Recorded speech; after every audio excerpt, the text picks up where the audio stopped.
Hello అండి, శ్రోతలకు నమస్కారం. ప్రేమ నవల 4వ భాగానికి స్వాగతం అండి.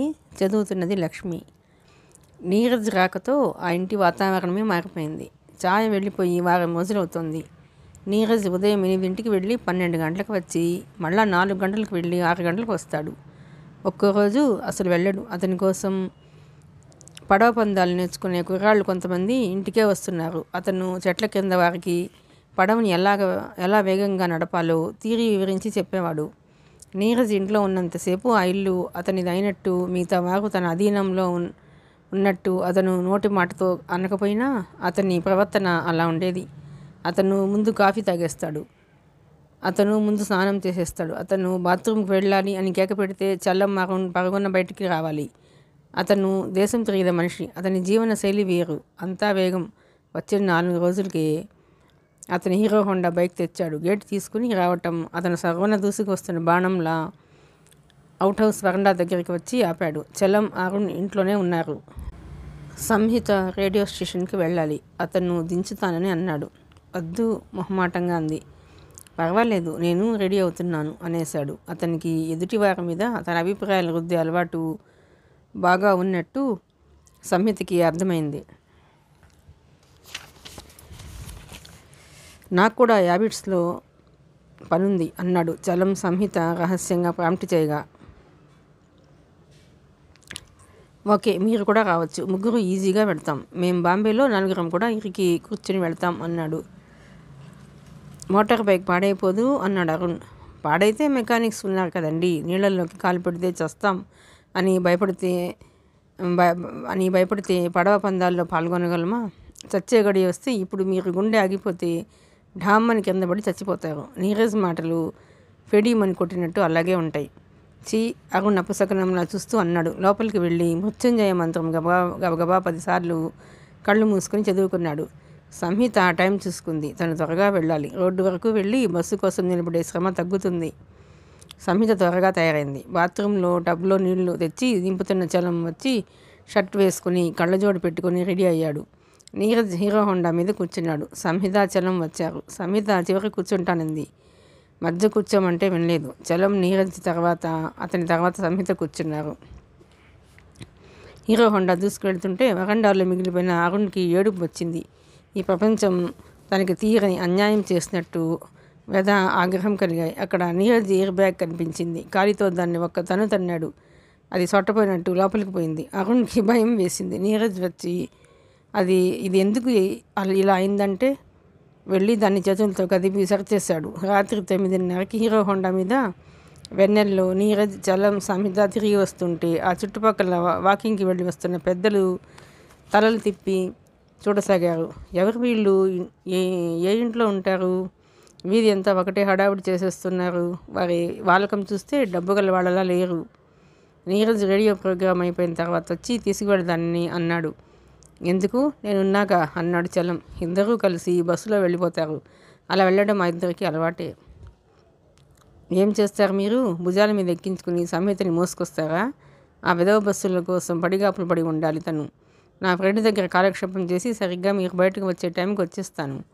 1 అడుగు ఆలస్యమైనా వెయిట్ చేయండి అనేసి వెళ్ళిపోయాడు. అదే స్వభావం అతను చెబుతాడు, ఎదుటివారు వినాలి. నీరజ్ కరెక్ట్గా టైంకి వచ్చాడు. చలాన్ని చివరి కూర్చోమని, తను రాత్రి వేళ ఇంకా ఫాస్ట్గా వెళ్ళడం అలవాటని అన్నాడు. నాకు కళ్ళు తిరుగుతాయండి, నేను మధ్యలోనే కూర్చుంటాను గట్టిగా అన్నాడు చలం. ఆడపిల్లని ప్రొటెక్ట్ చేయడానికి ఆసరా ఇవ్వడం అనేది మన పురుష మర్యాద లక్షణం. మీరేమిటి అన్నాడు నీరజ.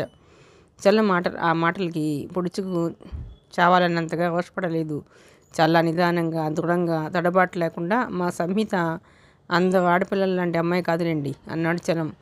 తనే మధ్యలో కూర్చున్నాడు. తను నీరజ్ని అంటుకుపోయినట్టు అతనికి ఇబ్బంది, చిరాకు కలిగించేటంత దగ్గరగా కూర్చుని సంహితని సరిగ్గా కూర్చొని ఎక్కువ చోటు కనిపించి సైగ చేశాడు. నీరజ్ మోటార్ బైక్ బుల్లెట్లా రాత్రి వేళ నిశ్శబ్దంగా ఉన్న వీధుల గుండా దూసుకు వస్తుంటే బంగాళాలో ఉన్న కుక్కలు లేచి ఒకటే మరగసాగినాయి.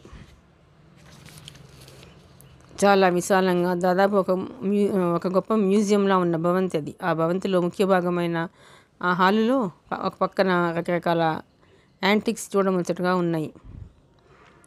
గోల్డ్ గిల్టెడ్ టేబుల్ మీద సరికొత్త రకంగా ఆర్నమెంటల్ అతి నాజూకుగా ఉన్న కూత ఘనంగానే ఉంది అన్నట్టు మోగుతుంది. పై అంతస్తులో నుంచి ఖరీదైన నైటీ వేసుకుని, ముఖానికి క్రీమ్ రాసుకుని, జుట్టు పైకి ముడిగా బంధించిన ఒక మధ్యతరగతి స్త్రీ వచ్చి ఫోన్ తీసింది. నమస్కారం శ్యామలాంబ గారు. ఏమిటి? అవునండి, మా ఇంకో ఫోన్ డెడ్ అయింది. నేను పైనుంచి దిగి వచ్చేసరికి ఆలస్యమైంది. చెప్పండి. అవును, రాఘవేంద్రరావు గారు అవుట్ హౌస్లో ఎవరికో అమ్మాయికి అద్దెకిచ్చారేమిటి? నిజంగానా? పాపం ఆ ముసలివాళ్ళు అమాయకంగా ఏదో తోడు ఉంటారని ఆశపడినట్టున్నారు. వీళ్ళు వాళ్ళ ప్రాణాలకే ముప్పు తెచ్చేట్టున్నారా? ఎవరో వీళ్ళని ఎరుగున్న వాళ్ళే ఆకాశరామని ఉత్తరం రాసుంటారు. మనమంతా ఎలర్ట్ అవ్వాలండి. అసలే రోజులు బాగోలేదు.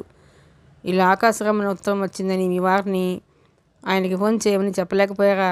ఏ పుట్టలో ఏ పామున్నదో అన్నట్టు ఈ రోజుల్లో ఎవరి మనసుల్లో ఏ ద్రోహచింత దాక్కుందో తెలుసుకోలేకపోతున్నాం కదండి. సాయంత్రం నేను, మా వారు, మీ వారు, మీరు కలిసి రాఘవేంద్రరావు గారిని, రుక్మిణమ్మ గారిని చూడ్డానికి వెళదాం.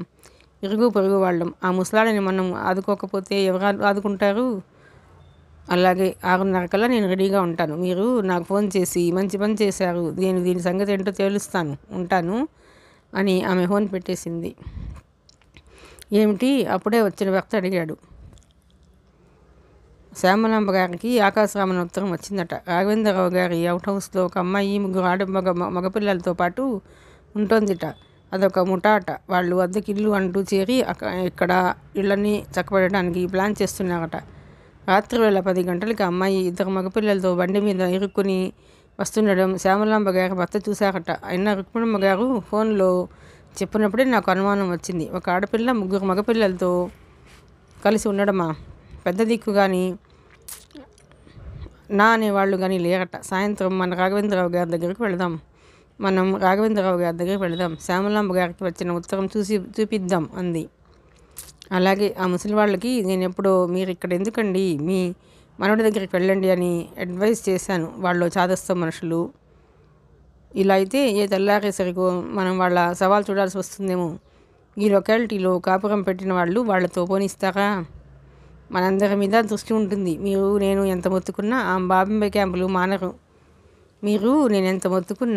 బాంబే క్యాంపులు మానరు. వాడు చూస్తానేమో ఫ్రెండ్స్ అంటూ ఒక్కరోజు నా ఇంటికే రాడు. నేను ఒక్కదాన్ని ఒక్కొక్కరి మంచాన్ని కట్టేసుకుని రాత్రంతా అలా కళ్ళు తెరిచి చూస్తూ గడుపుతాను ఫిర్యాదుగా అంది.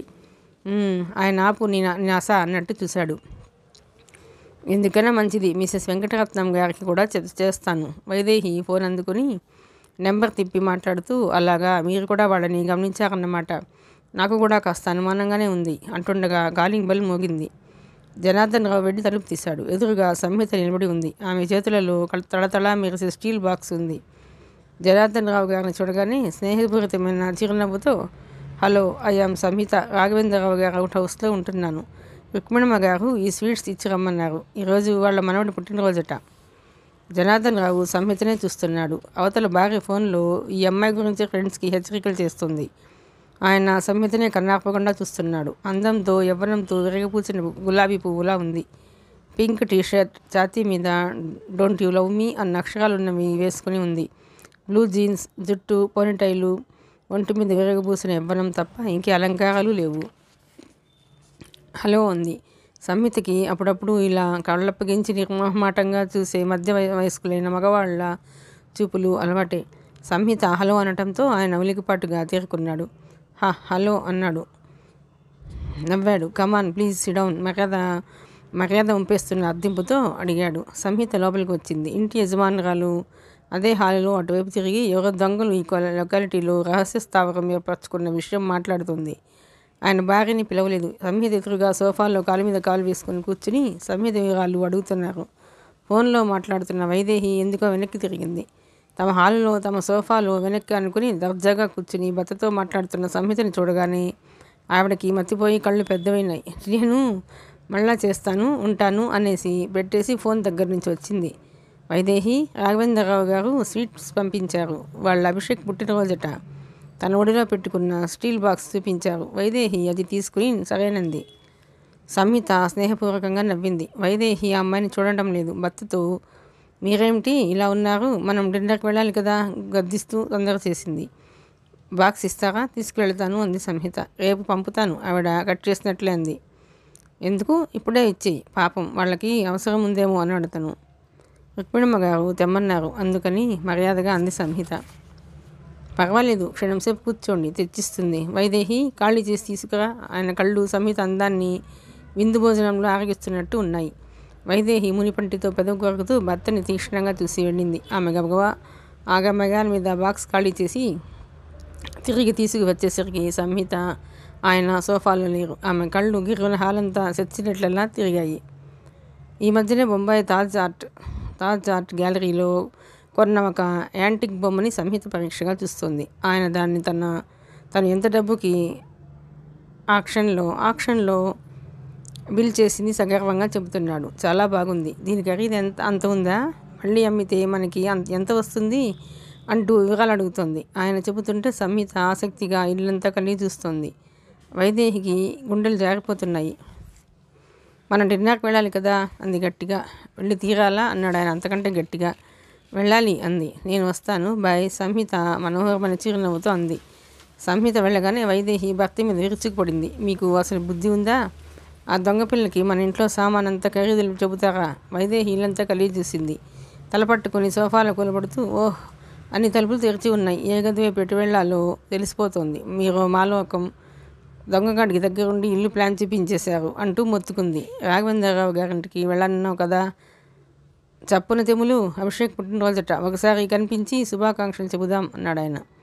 శ్యామలాంబ గారితో ఈరోజు తీరదు, రేపు అందరం కలిసి వెళదాం అని నిర్ణయించుకున్నాం, పార్టీకి పదండి అంది. ఆయన ముఖంలో ఆశాభంగానికి ఆవిడికి ఒళ్ళు మండింది.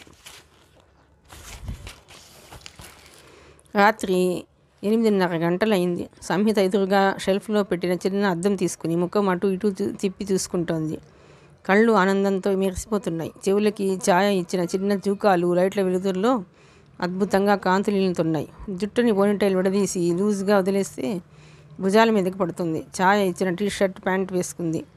ఏమిటో ప్యాంటు షర్ట్ వేసుకుంటేనే ప్రయాణం హాయిగా ఉంటుంది. చీర కట్టుకుని జాకెట్టు ధరిస్తే తనని ఏదో తాళ్లతో చుట్టి బంధించినట్టే ప్రాణం విలవలాడుతుంది. ఈరోజు అభిషేక్ పుట్టినరోజు అని రుక్మిణమ్మ గారు ఫోన్ చేశారు. ఉదయం అతను ఫోన్ చేశాడు. రాఘవేంద్రరావు గారు రుక్మిణమ్మ గారు ఫోన్లో మాట్లాడటం మొక్కలకి పైపుతో నీళ్లు పెడుతున్న సంహితకి వినిపించింది.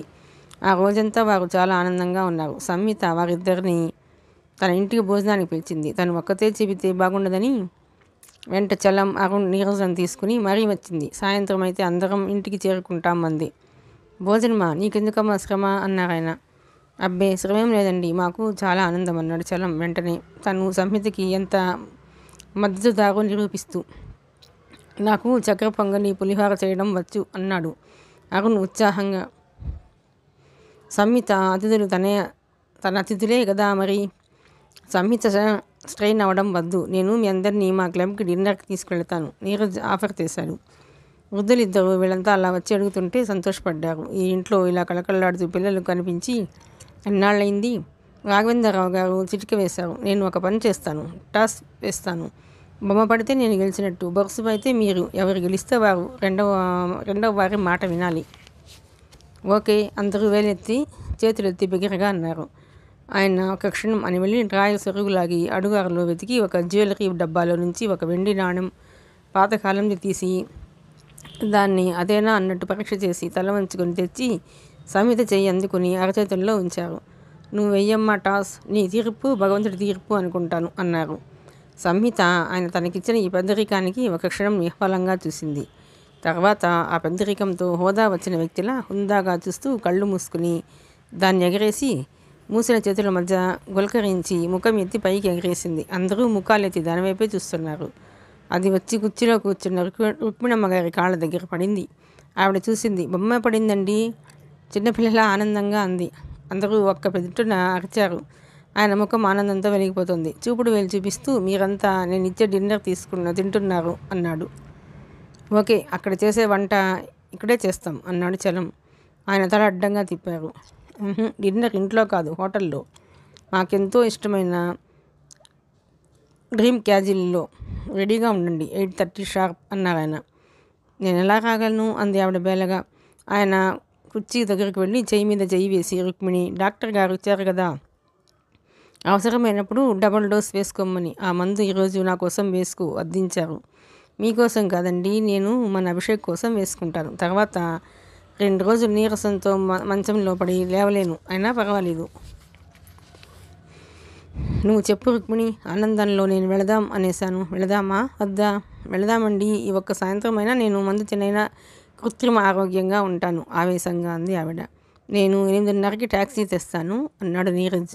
నో, మా కార్ బయటకు తీస్తాను, కండిషన్లో ఉంది. డ్రైవర్ని పంపమని మా ఫ్రెండ్కి ఫోన్ చేస్తాను అన్నారాయన. అవసరం లేదు, నేను డ్రైవ్ చేస్తాను. నీరజ్ జేబులో నుంచి డ్రైవింగ్ లైసెన్స్ చూపించాడు.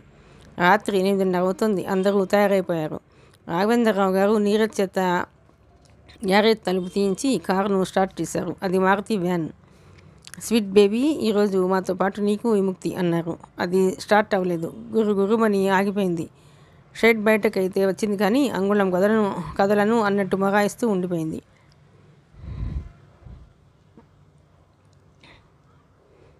ఇంకొకసారి చూస్తాను నడమ్మ బంగారు తల్లిగా. కారును ప్రతిమలాడుతూ స్టార్ట్ చేశారు. స్టార్ట్ అయ్యి పికప్ కాక ఆగిపోతుంది. కొంచెం హెల్ప్ చేస్తారా అడిగారు ఆయన. నీరజ్, సంహిత ఒక పక్క, చలం, అరుణ్ మరో పక్క తోయసాగారు. కారు ఉయ్యాల ఉన్న మామిడి చెట్టు దాటి, సపోటా చెట్టు దాటి, సంపంగ చెట్టు పక్క నుంచి వస్తుంది నిశ్శబ్దంగా. పైనుంచి వెన్నెల కిరణాలు శీతలంగా అందరి మీద కురుస్తున్నాయి. గేటు వరకు వచ్చాక వ్యాన్ సడన్గా పికప్ తీసుకుంది. ఓ అంటూ అందరూ ఆనందంగా అరిచారు. రాఘవేంద్రరావు గారు వ్యాన్ని ఇంటి వరండా ముందుకు తెచ్చి ఆపారు. అక్కడ రుక్మిణమ్మ గారు కుర్చీలో నుంచి లేస్తూ స్టార్ట్ అయింది కదూ అన్నారు ఆనందంగా. ఆవిడ సంహిత సాయంతో పట్టుచీర కట్టుకుని నగలు పెట్టుకున్నారు. ముఖానికి పౌడర్ అద్ది, పెదవులకి లైట్గా లిప్స్టిక్ వేసుకున్నారు. రాఘవేంద్రరావు గారు సూటు బూటు టైతో కొత్త మనిషిలా ఉన్నారు. వారి నిర్లిప్తత, నిరాసక్త వ్యక్తిత్వాల మధ్య అణగదొక్కబడిన చైతన్యం ఆ రోజు ఒక్కసారిగా ప్రత్యక్షమైనట్టు ఉంది. ఇంతలో వైట్ ఫియట్ ఒకటి దూసుకుని తెరచిన గేటు గుండా లోపలికి వచ్చి ఆగింది. అందులో నుంచి 2 ఆడవాళ్ళు, మగవాళ్ళు దిగి రాఘవేంద్రరావు గారిని, రుక్మిణమ్మ గారిని విష్ చేస్తున్నారు. రంగారావు గారు, అశోక్ మూర్తి గారు, ఏమిటి విశేషం, ఈ వేళలో వచ్చారు? చాలా సంతోషం సుమా అన్నారు రాఘవేంద్రరావు గారు. వచ్చిన వారు సూట్లో ఉన్న ఆయన్ని, పట్టు చీరలో ఉన్న రుక్మిణమ్మ గారిని ఆశ్చర్యంగా చూస్తున్నారు. రాఘవేంద్రరావు గారు సంహితను దగ్గర తీసుకుంటూ, భగవంతుడు మాకు పంపించిన తోడు సంహిత, వీళ్ళు ఆమె రూమ్మేట్స్ చలం, అరుణ్, నీరజ్ అంటూ పరిచయం చేశారు. ఇవాళ మా అభిషేక్ పుట్టినరోజు. నేను వీళ్ళందరికీ డ్రీమ్ క్యాజిల్లో డిన్నర్ ఇస్తున్నాను. వీరిక అన్నాడు అశోకమూర్తి ఆశ్చర్యంగా. అవును అన్నట్టు చూశారాయన. జేబులో నుంచి తాళం చెవులు గుర్తి తీసి సంహిత చేతికి అందిస్తూ, ఒక్కసారి బీరువా కిటికీ తలుపులు చూసిరామ్మా, తాళం వేసేద్దాం అన్నారు. సంహిత వెంట చలం లోపలికి పరిగెత్తాడు. అరుణ్ పరిగెత్తిపోయి ఆగాడు. వస్తాం, మళ్ళా కలుద్దాం అన్నారు రాఘవేంద్రరావు గారు. వచ్చిన వాళ్ళు ఆశ్చర్యంగా చూస్తూ వెళ్ళిపోయారు. 5 నిమిషాల తర్వాత నీరజ్ డ్రైవ్ చేస్తుండగా అతని పక్కన రాఘవేంద్రరావు గారు, వెనుక సంహిత, రుక్మిణమ్మ గారు, చలం, అరుణ్ కూర్చున్న మారుతి వ్యాన్ అశోకమూర్తి డ్రైవ్ చేస్తున్న ఫియట్ని దారి అడిగి రివ్వున దూసుకు వెళ్ళింది. అది వెళుతుంటే అందులో నుంచి రాఘవేంద్రరావు గారు అశోకమూర్తికి చెయ్యి ఊపారు. ఈ కేడీ మూట ఈ ముసలాడని బాగా బొట్టులో వేశారు అన్నాడు అతను. డ్రీమ్ క్యాజిల్లో డిన్నర్కి వచ్చిన వైదేహి, జనార్దన్ రావు, ఇంకా 4 జంటలు, రాఘవేంద్రరావు గారు, రుక్మిణమ్మ గారు గుండ్రటి టేబుల్ చుట్టూ సంహితని 3 మగపిల్లల్ని పెట్టుకుని నవ్వుతూ కబుర్లు చెబుతూ డిన్నర్ తీసుకోవటం చూసి నిర్ఘాంతపోయారు. ఒకరి భుజం తట్టి ఒకరికి చూపించారు. డీమ్లైట్ కాంతిలో రాఘవేంద్రరావు గారు వెళ్ళని చూడలేదు. వైదేహి కళ్ళకి ఆ పిల్లలు ఒక్కొక్కళ్ళు ఒక కత్తిలా కనిపిస్తున్నారు. ఆ ముసలి దంపతులని రక్షించడానికి వాళ్ళంతా తమలో తామే శబ్దం చేసుకోసాగారు. రాత్రి పొద్దుపోయిన తర్వాత మారుతి వ్యాన్ ఆపసోపాలు పడుతున్న అందరినీ ఇంటికి చేర్చింది. అందరూ ఆనందంతో అల్లరి చేసి తర్క వితర్కాలు చేసి డిన్నర్ టేబుల్ దగ్గర రాఘవేంద్రరావు గారు చిన్నప్పటి ముచ్చట్లు విని ఆయన బలవంతంతో రకరకాల ఐటమ్స్ తిని భుక్తాయాసపరులు అయ్యారు. అంకుల్, ఈరోజు నీ నా జన్మలో మరవలేను అంది సంహిత. నేను కూడా, చలం తను ఒప్పేసుకున్నాడు. నాకు ఇది కొత్త అనుభవం అన్నాడు అరుణ్. నాకు కొత్త ఏం కాదు కానీ it is a very different experience Neeraj చెప్పాడు. నీరజ్కి చిన్నప్పటి నుంచే ఎప్పుడూ పెద్ద పెద్ద నీటి ప్రవాహాలు కళ్ళలోకి వచ్చేవిట. చాలా భయపడేవాడుట. వాళ్ళ చిన్నాన్న నీరజ్ని నీళ్ళు ఒరే నీరు అంటూ పిలిచేవాడుట. సైకియాట్రిస్ట్ సలహా మీద 14వ ఏటని నీరజ్ని చిన్నాన్న స్విమ్మింగ్ పూల్ క్లబ్కి తీసుకెళ్ళి ఈత నేర్పేవాడట. పల్లెటూరులో నదిలో పడవ చుక్కాని దగ్గర కూర్చొని ఆసక్తిగా ఒకటే గమనించేవాడట. తర్వాత రెగెట్టా ఛాంపియన్ ఆగిపోయాడు. రాను రాను నీళ్లు భయపెట్టడం మానేశాయి. ఆ విధంగా అందరూ తలో అనుభవం చెబుతుంటే రాఘవేంద్రరావు గారు శ్రద్ధగా ఆసక్తిగా విని వారికి అర్థమయ్యేలా వివరించి చెప్పసాగారు. హోటల్లో టైం ఇట్టే అయిపోయింది. ఇంటికి వచ్చేసరికి రాత్రి 12 అయింది. ఇంకా కబుర్లతో కారు హోరెత్తింది. చలం దిగి గేటు తాళం తెరిచాడు. నీరజ్ డ్రైవ్ చేస్తున్న కారు రైన లోపలికి వచ్చి ఆగింది. రుక్మిణమ్మ గారిని రాఘవేంద్రరావు గారు సంహిత పట్టుకుని దింపారు. ఆవిడ మెల్లగా ఇంటి వైపు నడిచారు. సంహిత ముందుగా వెళ్ళి గబగబా ఇంటి తాళాలు తీసింది. నీరజ్ కారు గ్యారేజ్లో పెట్టేసి గ్యారేజ్ లాక్ చేసి తాళం చెవుల గుత్తి తెచ్చి రాఘవేంద్రరావు గారికి ఇచ్చాడు. దంపతులిద్దరూ అందరికీ కృతజ్ఞతతో గుడ్ నైట్ చెప్పి లోపలికి వెళ్ళిపోయి తలుపులు వేసుకున్నారు. It is a memorable day అంటున్నాడు నీరజ్. ఎగ్జాక్ట్లీ. అరుణ్ నీరజ్తో ఎప్పుడూ ఇంగ్లీష్లో మాట్లాడడానికే తప్పిస్తుంటాడు. అవుట్ హౌస్ దగ్గరికి వచ్చిన అందరూ అంత దూరంలోనే అప్రమత్తులైనట్టుగా ఆశ్చర్యంగా ఆగిపోయారు. వరండాలో ఎవరో ఉన్నారు. చలం, అరుణ్ చప్పున ఒక అడుగు వెనక్కి వేశారు. ఎవరు అంది సంహిత గట్టిగా. ఎవరది? నీరజ్ ముందుకు వెళ్ళి గద్దించాడు. ఆ పిలుపుకి ఆ ముసుగు ఒక్కసారిగా ఉలికిపడ్డట్లు లేచింది. ఉమా, లేలే, ఎవరో వచ్చారు. కంగారుగా వణికిపోతున్న స్వరం వినిపించింది. ఆ గొంతు వినగానే రెండవ మూట లేచి కూర్చుంది. సంహిత 2 అంగళాలు వరండాలో వారి దగ్గరకు వచ్చింది. అక్క, ఎప్పుడొచ్చారు మీరు? అంది. సంహి, నువ్వేనా? అబ్బా, అడలి చచ్చాను, యోగిత అంది. ఉమా పిన్ని బాగున్నావా? సంహిత రెండవ యువతి చెయ్యి పట్టుకుంటూ అడిగింది. ఎప్పుడు వచ్చారు మీరు? నాకు అసలు ఉత్తరమే రాయలేదే అంది సంహిత నొచ్చుకుంటూ. అసలే బెదురుగా ఉండే ఈ ఇద్దరు ఈ చీకట్లో తన రాక కోసం చూస్తూ ఎంత అడలిపోతూ ఈ అర్ధరాత్రి వరకు గడిపి ఉంటారో సంహితకు అర్థమవుతోంది. చలం గబగబా ఇంటి తాళం తీశాడు. ఆ ఆడపిల్లల పక్కనే బుట్ట ఒకటి ఉంది. అందులో నుంచి లడ్డూలు, మినపసున్ని వాసనలు వస్తున్నాయి. బుట్టలో నుంచి చక్కెరకేళి గెల కనిపిస్తోంది. యోగిత ఏడుస్తూ సంహితని కౌగిలించుకుంది. తాతయ్య మా ఇద్దరిని ఇంట్లో నుంచి వెళ్ళగొట్టాడు. అరుణ్ వాళ్ళ నాన్నకు తెలిసిన వాళ్ళు వస్తుంటే అడ్రస్ ఇచ్చి పంపించాడు. ఆయన ఈ ఇల్లు దొరకలేదని ఒకటే చిరాకు పడ్డాడు. చివరకు వస్తే ఇల్లేమో తాళం వేసి ఉంది. గేటు బయట మమ్మల్ని దించి వెళ్ళిపోయాడు. మేమిద్దరం గేటు దూకి లోపలికి వచ్చి ఇక్కడ కూర్చున్నాం. ఉమ కూడా సంహితని పట్టుకుని ఏడుస్తోంది. ఆ క్షణంలో ఆ ఇద్దరు యువతులు తల్లిని చుట్టేసుకున్న పిల్లల్లా ఉన్నారు. సంహిత వాళ్ళిద్దరికీ ధైర్యం చెప్పి ఇంట్లోకి తీసుకొచ్చింది. ఇద్దరికి భోజనం పెట్టింది, పక్కలు వేసింది. ముగ్గురు పరుపు మీద పడుకున్నారు. సంహితకు నిద్రే రాలేదు. డిన్నర్కి వెళ్ళి వచ్చిన ఆనందం అంతా గాలికి ఎగిరిపోయింది. అసలే ఒకరికి ముగ్గురు పెరిగారు. వీళ్లతో కలిపి ఇంకో ఇద్దరు. రాఘవేంద్రరావు గారు ఊరుకుంటారా? ఊరుకున్న ఆయన మంచితనం దోచుకున్నట్టు అవుదా? అసలే ఆర్థిక భాగంతో మూలుగుతుంటే ఈ బరువు ఇంకా పడింది. చీచి, బరువు అనుకోకూడదు. తాతయ్య ఎంత ఛాందసుడో, ఎంత కఠినాత్ముడో తనకు బాగా తెలుసు. సంహిత నిద్రపోతున్న ఇద్దరిని చూసింది. ఆమె హృదయాంతరాళంలో నుంచి నిట్టూర్పు వచ్చింది. జీవితం ఎప్పటికప్పుడు ఏదో ఒకటి ఛాలెంజ్ విసురుతూ తన తెలివిని నిలదూస్తూనే ఉంది. ఇంటి అద్దె పెంచాలి, ముందు తిండికే చాలా డబ్బు కావాలి. సంహిత మనసు భారంగా ఉంది. కానీ వారి స్పర్శలో ఏదో ధైర్యం. ఇన్నాళ్ళు తనకి పైకి ధైర్యం లేకపోతూ గంభీరంగా ఉంటున్నా లోపల ఏదో ఒంటరితనం, నిస్సహాయత. వీరిద్దరూ పక్కన ఉంటే అది పోయినట్టే ఉంది. కాలానికి ఎదురు తిరగడం సంహితకి కొత్తేమీ కాదు. సమస్యలు వచ్చినప్పుడు ఆమె ధైర్యం రెట్టింపు అవుతుంది. ఇప్పుడు అంతే అయింది. మధ్యాహ్నం అవుతోంది. అంతటా అందమైన నిశ్శబ్దం అలుముకొని ఉంది. బయట దానిమ్మ చెట్టు మీద కొమ్మ మీద ఒదిగి కూర్చుని ఉన్న పిచ్చుకలు ఒక్కసారిగా లోపలికి వచ్చి టేబుల్ మీద, మంచాల మీద వాలబోయి రుక్మిణమ్మ గారు హుష్ అని అరవటంతో వెనక్కి తిరిగి వెళ్ళిపోతున్నాయి. ఆవిడ భోజనం చేసి కుర్చీలోనే వెనక్కి వాలి ఒక గునుకు తీసింది. దూరంగా ఎక్కడో కారు డోర్ వేసిన చప్పుడుకి మెలకు వచ్చింది. ఆమె ఉలికిపాటుగా కళ్ళు తిరిగి చూసింది. అమ్మ, కూతురు పిలిచినట్టే తిరిగి చూసింది. ఆశగా, ఆనందంగా చూసిన ఆవిడ కళ్ళు మెల్లగా ఆశాభంగం చెందినట్లు అశ్రువులతో నిండిపోయినాయి.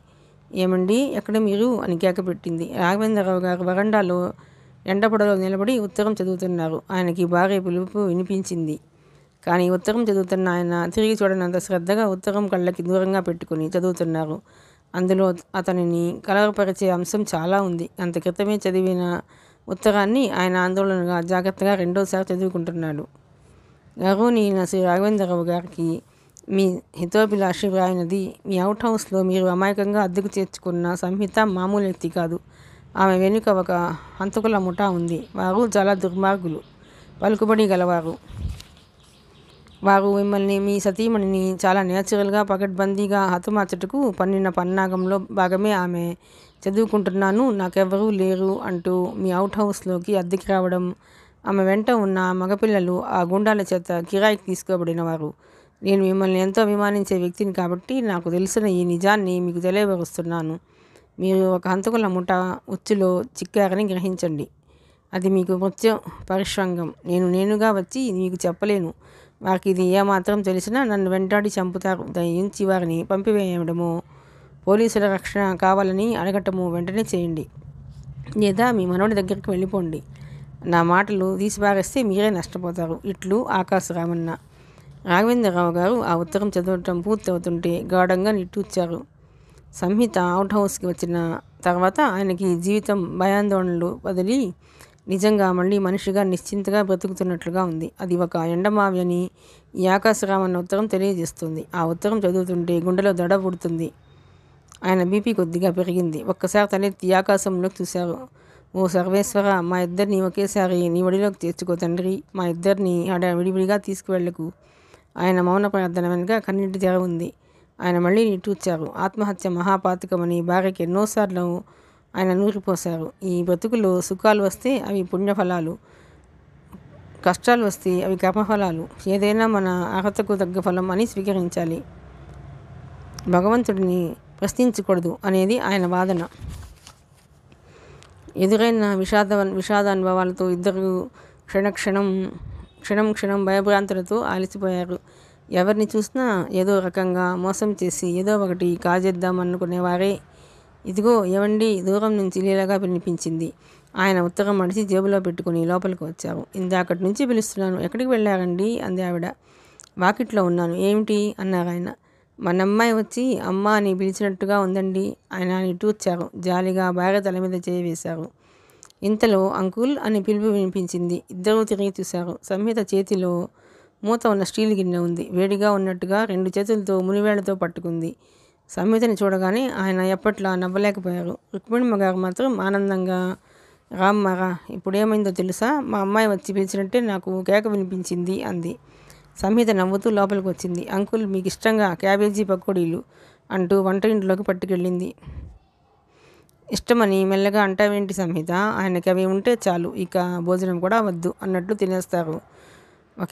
ఒకసారి ఏమైందో తెలుసా అంది. ఏమైందంటీ? వంటయింట్లోకి వెళ్ళి ప్లేట్స్ తెచ్చి వాటిలో చెంచాతో పెడుతూ అంది.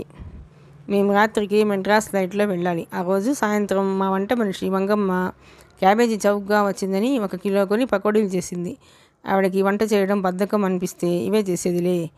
ఈయన అతిగా తినేశారు. కడుపు నొప్పి వచ్చేసింది. అవతల మెడ్రాస్లో ఈయన ముఖ్య అతిథిగా వెళ్లాల్సిన ఫంక్షన్. మెడ్రాస్ బయలుదేరేటప్పుడే కడుపు నొప్పి. వాళ్ళు ఫంక్షన్ వాయిదా వేస్తామంటే ఈయన వద్దన్నారు. చివరికి ఈయన బదులు నేను చీఫ్ గెస్ట్గా వెళ్ళి వచ్చాను.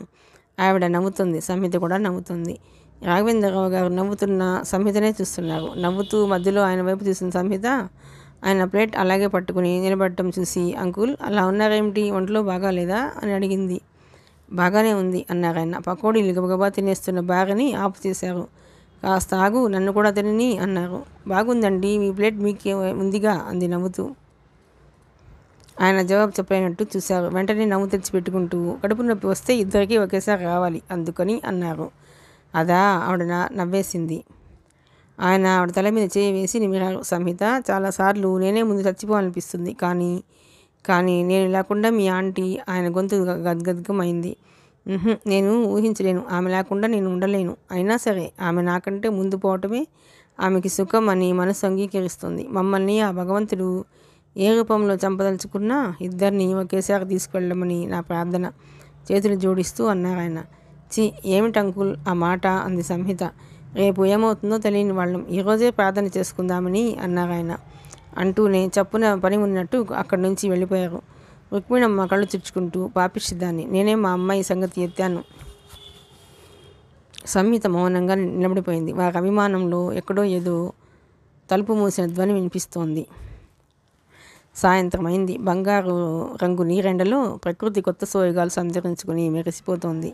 రాఘవేంద్రరావు గారు మేడ మీద బాల్కనీలోకి వచ్చారు. ఆయన దృష్టి అనుకోకుండా అలవాటుగా అవుట్ హౌస్ వైపు మళ్ళింది. క్రింద మామిడి కొమ్మ నుంచి గెస్ట్ హౌస్ పెరటి వరండా స్తంభానికి కట్టిన తాడు మీద నుంచి సంహిత ఆరేసిన చీరలు తీస్తోంది.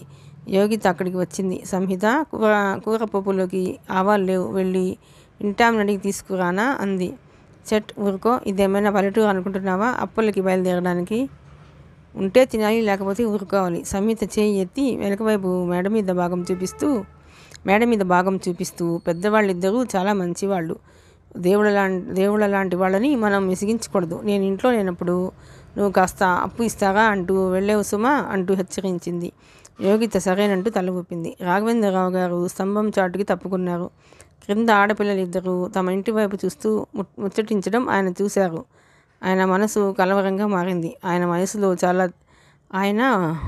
చాలా తెలివిగా సమర్థవంతంగా ఉండేవారు. రాను రాను వయసు పైపడ్డం, కూతురు పోవటం, ఆ దుఃఖం, ఒంటరితనం, సాటి మనుషుల నీడలో వారి ఓదార్పులో బ్రతకవచ్చని ఆశపడ్డారు. కానీ ఎక్కడికక్కడే ఎదురు దెబ్బలు, భరించలేని అవమానాలు, దిమ్మ తిరిగే మొటిక్కాయలు అనుభవాల్లా వచ్చి తలని పండించాయి. బంధువులను నమ్మి దగ్గరగా ఉండాలనుకున్నారు. వారి కుటుంబాలు వచ్చి ఇంట్లో కాపురం పెట్టిస్తే ఆ ఖర్చుకి తట్టుకోలేక, వారిని వదిలించుకోలేక నానా అవస్థలు పడ్డారు. స్నేహితులు అనబడేవారు స్వార్థ మనస్కులయ్యారు. వారితో విసిగి పనివారిని ఆసరా చేసుకుని బ్రతుకుదామంటే వాళ్ళంతకంటే కోరి దయ్యాలుగా వెతలపాలు చేశారు. మనుషుల స్వార్థపూరిత మనసులు నిస్సహాయంగా ఉన్నవారిని ఎన్నో రకాలుగా దోచుకోవడానికి వలలు పన్నుతున్నాయో ఆ వలలన్నీ వారి మీద పడినాయి. భార్యాభర్తలు ఇద్దరూ ఒకరికొకరు అండగా నిలబడి ఆ ఆపదలను ఎదుర్కొన్నారు. ఈ ప్రపంచంలో తామిద్దరూ ఒకటిగా ఉన్నంతకాలం ఎవ్వరూ ఏం చేయలేరు. ఒకరు పోయిన రోజున మరొకరు ఒంటరి బతుకు చాలా విషాదమే. ఆయనకి చెవుడు, ఆమె లేవలేదు. అందుకే రాత్రి వేళ ఆమె మంచం పక్కనే వాలు కుర్చీలో పడుకుంటారు. ఆయనకి మాటిమాటికి ఆకాశరమణ ఉత్తరమే మనసులో మెదులుతోంది. నిప్పులేందే పొగరాదు. సంహిత ఆడపిల్ల అయి ఉండి కూడా ఇలా ఈ లొకాలిటీలోకి అద్దెకి రావడం మొదట కాస్త విచిత్రంగానే అనిపించినా ఆమె సమస్యలు విని సానుభూతితో ఆడపిల్లకి సాయం చేసినట్టు ఉంటుందని అవుట్ హౌస్ ఇచ్చారు.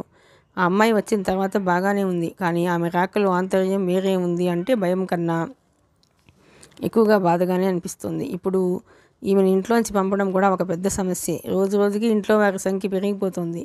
ఇంకా 2 ఆడపిల్లలు వచ్చి చేరారు. చివరికి ఇది అంతా ఏం గందరగోళం అవుతుందో ముసలావిడికి తెలిస్తే భయంతో ఇప్పుడే ఆమె గుండె ఆగిపోతుంది. సమస్య ఏది వచ్చినా వెంటనే భార్యకి చెప్పి ఇద్దరూ దాని గురించి తర్కించుకోవడం అలవాటు. ఈ సమస్య అలా చెప్పేందుకు వీల్లేనిది. ఆయన ఆందోళనగా ఉన్నారు. ఈ యావత్ ప్రపంచంలో తమని సహృదయంతో చూసి నమ్మకంగా ఉండే మనిషి కనిపించడం లేదు. ఆయన గదిలోకి వచ్చారు. డెస్క్ దగ్గర కూర్చొని అభిషేక్కి ఉత్తరం రాసాగారు. అంతా బాగానే ఉందని, తమ గురించి ఆదుర్దా పడవద్దని వ్రాస్తున్నారు. అభిషేక్కి ఉదయం ఇప్పి బాధలు వ్రాయాలని ఎంతగానో అనిపిస్తుంది. కానీ వ్రాయలేడు. అభిషేక్ నాయనమ్మ చాలాసార్లు నా మనవడిని మీరు కళ్ళుబొల్లి బాధలతో చెప్పి మీ వశం చేసుకోవాలని చూస్తున్నారు అని అవమానించింది. అభిషేక్కి ప్రతి సమ్మర్లో ఇక్కడికి రావాలని ఉంటుంది. ఆవిడ పడనీయదు. మీరు ఇక్కడికి వచ్చేయండి తాతయ్య అని వ్రాస్తాడు. అక్కడికి వెళ్ళి ఉండడం అసంభవం అని రాఘవేంద్రరావు గారికి తెలుసు. ఒక్కోసారి అతను వ్రాసిన ఉత్తరంలోనూ, అనుకోకుండా చేసే హఠంలోనూ, ఫోన్లో మాట్లాడినప్పుడు మీరెప్పుడూ ఇంతే, చెప్పిన మాట వినకుండా నన్ను నడిపిస్తారు అనడంలోనూ ఆయనకి కూతురే ప్రత్యక్షమైనట్టు ఉంటుంది. భార్యాభర్తలిద్దరికీ అభిషేక్ కంటే చెప్పలేనంత ప్రేమ. కానీ ఇద్దరూ వదలాడుకుని చర్చించుకుని ఆ ప్రేమని చంపేసుకోవటానికి ప్రయత్నిస్తున్నారు. ముఖ్యంగా రాఘవేంద్రరావు గారే ఆ పని చేస్తున్నారు. మనం ఇక్కడే ఎవరినైనా మంచి అమ్మాయిని సంబంధం చూద్దాం, అభిషేక్ తప్పకుండా ఒప్పుకుంటాడు. వాడికి ఇక్కడ అమ్మాయి సంబంధం కుదిరితే ఇక్కడ సెటిల్ అవుతాడు. మనకి అప్పుడు భయం ఉండదు అంటుంది రుక్మిణమ్మ. వద్దు, వాడు అక్కడ పుట్టి పెరిగినవాడు. ఇక్కడ పరిస్థితుల్లో ఇమడలేడు. మన కోసం అభిషేక్ భవిష్యత్ బలిపెట్టవద్దు అనేవారు ఆయన. అయితే మన గతి? అన్నింటికీ ఆ భగవంతుడే ఉన్నాడు. మన అదృష్టం బాగుంటే మన అమ్మాయే మనకి దక్కేది. మనకి కాని వారి మీద మనం మమకారం పెంచుకోకూడదు గట్టిగా వాదించేవారు ఆయన.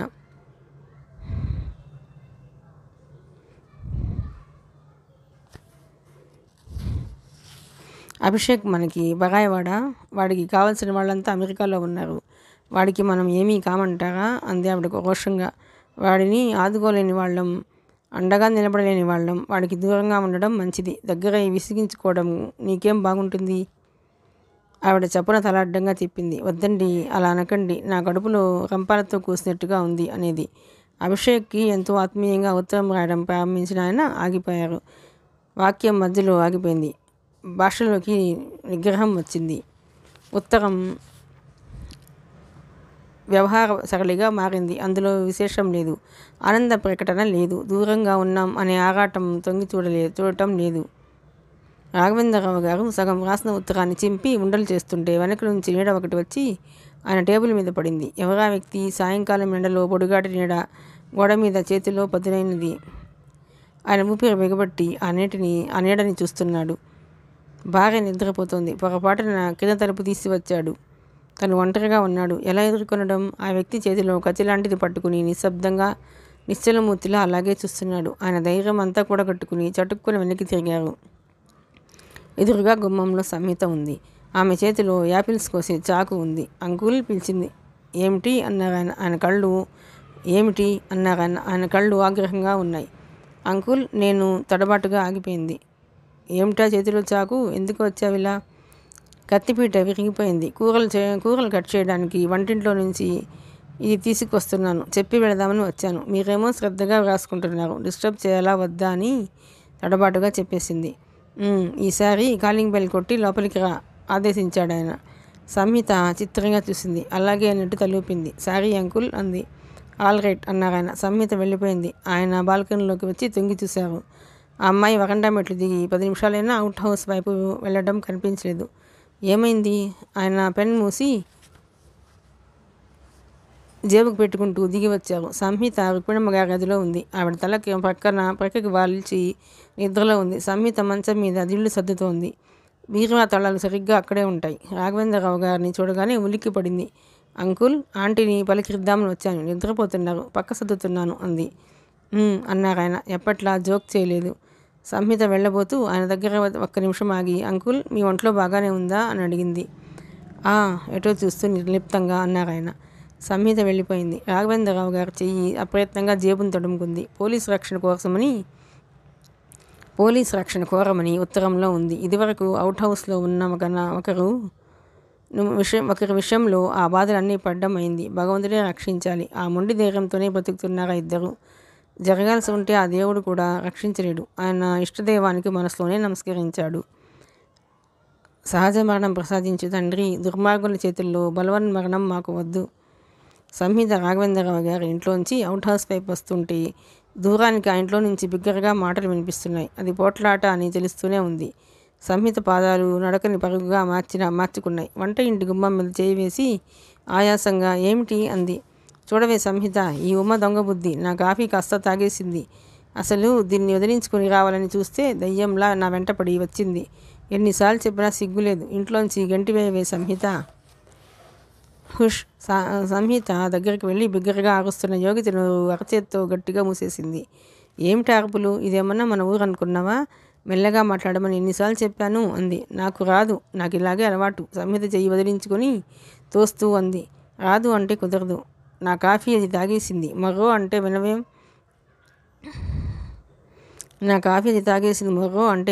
నువ్వు దాన్ని అసలు ఇంట్లో తన్ని తగిలేయాలి ముందు. శనిలా మనకి తగులుకుంది. చావనన్నా చావదు. యోగిత కోపంగా అంది. అక్కయ్య, సంహిత వారిస్తున్నట్లుగా చూసింది. ఉమ తప్పు చేసిన దానిలా కిటికీ దగ్గర తల వంచుకొని నిలబడింది. ఆ నిలబడ్డంలో నిస్సహాయత స్పష్టంగా కనిపిస్తుంది. సంహిత ఉమ దగ్గరికి వెళ్ళింది. ఉమా, అక్క కాఫీ తాగేశావా? ఉమ కళ్ళెత్తి చూసింది. ఆ చూపులు వీపు మీద పడబోయే దెబ్బలు తినడానికి సిద్ధంగా ఉన్న చిన్నపిల్ల చూపుల్లా ఉన్నాయి. సంహిత, నాకు బాగా ఆకలిస్తుంది. తప్పు అని తెలుసు. కాసిన నీళ్లు కలిపి ఉమ ఆకలి వేస్తుందని ఆ మాటలు చెప్పనవసరం లేదు. ఆమె ముఖంలో ఆకలి సుస్పష్టంగా కనిపిస్తుంది. కడుపులో పేగులు అన్నమో రామచంద్ర అని మెలికలు తిరుగుతూ గిలగిల్లాడుతుంటే ఆ బాధని కళ్ళు అద్దాల్లా చూపిస్తున్నాయి. సంహితకు కోపం రాలేదు. జాలి వెల్లువలా వచ్చి ముంచివేసింది. ఉమ భుజాల చుట్టూ చేయి వేసి దగ్గరికి తీసుకుంది సంహిత. ఎక్కడ కొడుతుందోనని ముడుచుకుపోతూ బెదురు కళ్ళతో చూస్తున్న ఉమ స్నేహపూరితమైన సంహిత స్పర్శకి తెల్లబోయినట్లుగా, నమ్మలేనట్లుగా విప్పారిత కళ్ళతో చూస్తుంది. ఉమా, నీకు ఆకలి వేస్తోంది నిజమే, కానీ యోగిత సంగతి కూడా ఆలోచించాలి కదా. అలా తాగేస్తే ఎలా చెప్పు? ఇంకెప్పుడు చేయవద్దు సరేనా? ఉమ చెయ్యను అన్నట్టు చూసింది. వచ్చి చాప మీద కూర్చుంది. సంహిత వెళ్ళి చిన్న చెక్క బీరువాల్లో గిన్నెలు మూతలు పెట్టిన దాని తాళం తీసింది. మామూలుగా పిల్లి పాలు తాగేస్తుందని చల్లం ఎర్రగడ్డ సంతలో 15 రూపాయలకి ఈ చెక్కది కొనుక్కొచ్చాడు. దాని కాలు ఒకటి వంకర. ఏమాత్రం కదిల్చినా లోపల గిన్నెలు పడిపోతాయి. నా కర్మ, నా బ్రతుకులాగే ఇది వంకరదే తగలబడింది నాకు. చలం విసుక్కుంటూ రాయి ముక్కలు తెచ్చిపెట్టాడు. అది ఒక్క చల్లం సంహిత ఇద్దరే పడిపోకుండా తలుపు గట్టిగా దాగి తీయగలరు. బీరువా తలుపు వేయడానికి ఓ పట్టాన కుదరదు. వేస్తే మళ్ళా తిరగడానికి విశ్వ ప్రయత్నం చేయాలి. ఇది ఏనాడో కిందటి జన్మలో నా శత్రువు అడవిలో మాను అయి పుట్టి ఇలా బీరువా రూపంలో ఇంటికి వచ్చి నన్ను వేధించుకొని నరకం పెట్టేస్తోంది అని చలం ఫ్యాక్టరీకి తొందరగా వెళ్ళే ఆత్రంలో పెరుగు గిన్నె కోసం కుస్తీ పడుతూ తిట్టుకుంటుంటే సంహిత పకపక నవ్వేది. సంహిత ఇప్పుడు చలం ఏ విధంగా తెరుస్తాడో గుర్తు తెచ్చుకొని తీస్తోంది. ఆ బీరువాని ఇదివరకు తిట్టుకునేవాళ్ళు, ఇప్పుడు అదే రక్షణ అయింది. వచ్చిన మర్నాడే బీరువాలో పాలగిన్నె తీస్తూ తలుపు తెరవబోతే బీరువా మొత్తం బోర్లా పడింది. ఈ వెధవ బీరువా ఎక్కడి నుంచి తెచ్చారు అంటూ యోగిత విసుక్కుంది. మళ్ళీ ఉమ కానీ యోగిత కానీ ఆ బీరువా జోలికి పోలేదు. అందులో అరుణ్, చలం, నీరజుల కోసం పెట్టిన పాలు, పెరుగు సురక్షితంగా ఉండసాగినాయి. యోగితకి మొహమాటం లేదు. తనకు కావలసిన అవసరాలతోను పొందుతుంది. యోగిత ఎక్కువగా నోటితో మాట్లాడక చూపులతోటే ఎదుటివారిని అస్త్రాలతో సంధిస్తూ ఇబ్బంది పెడుతూ ఉంటుంది. సంహిత జాగ్రత్తగా అల్మేరా తెరిచి అందులో ఉన్న పాల గిన్నెలో నుంచి కాసిన పాలు తీసి నీళ్లు కలిపి కాఫీ కలుపుకోమని యోగితకి ఇస్తూ, నువ్వు స్నానం చేస్తే కానీ తాగను అనే నియమం వదిలేయి. పొద్దుట నేను కలిపి ఇవ్వగానే మాతో పాటు తాగు అంది.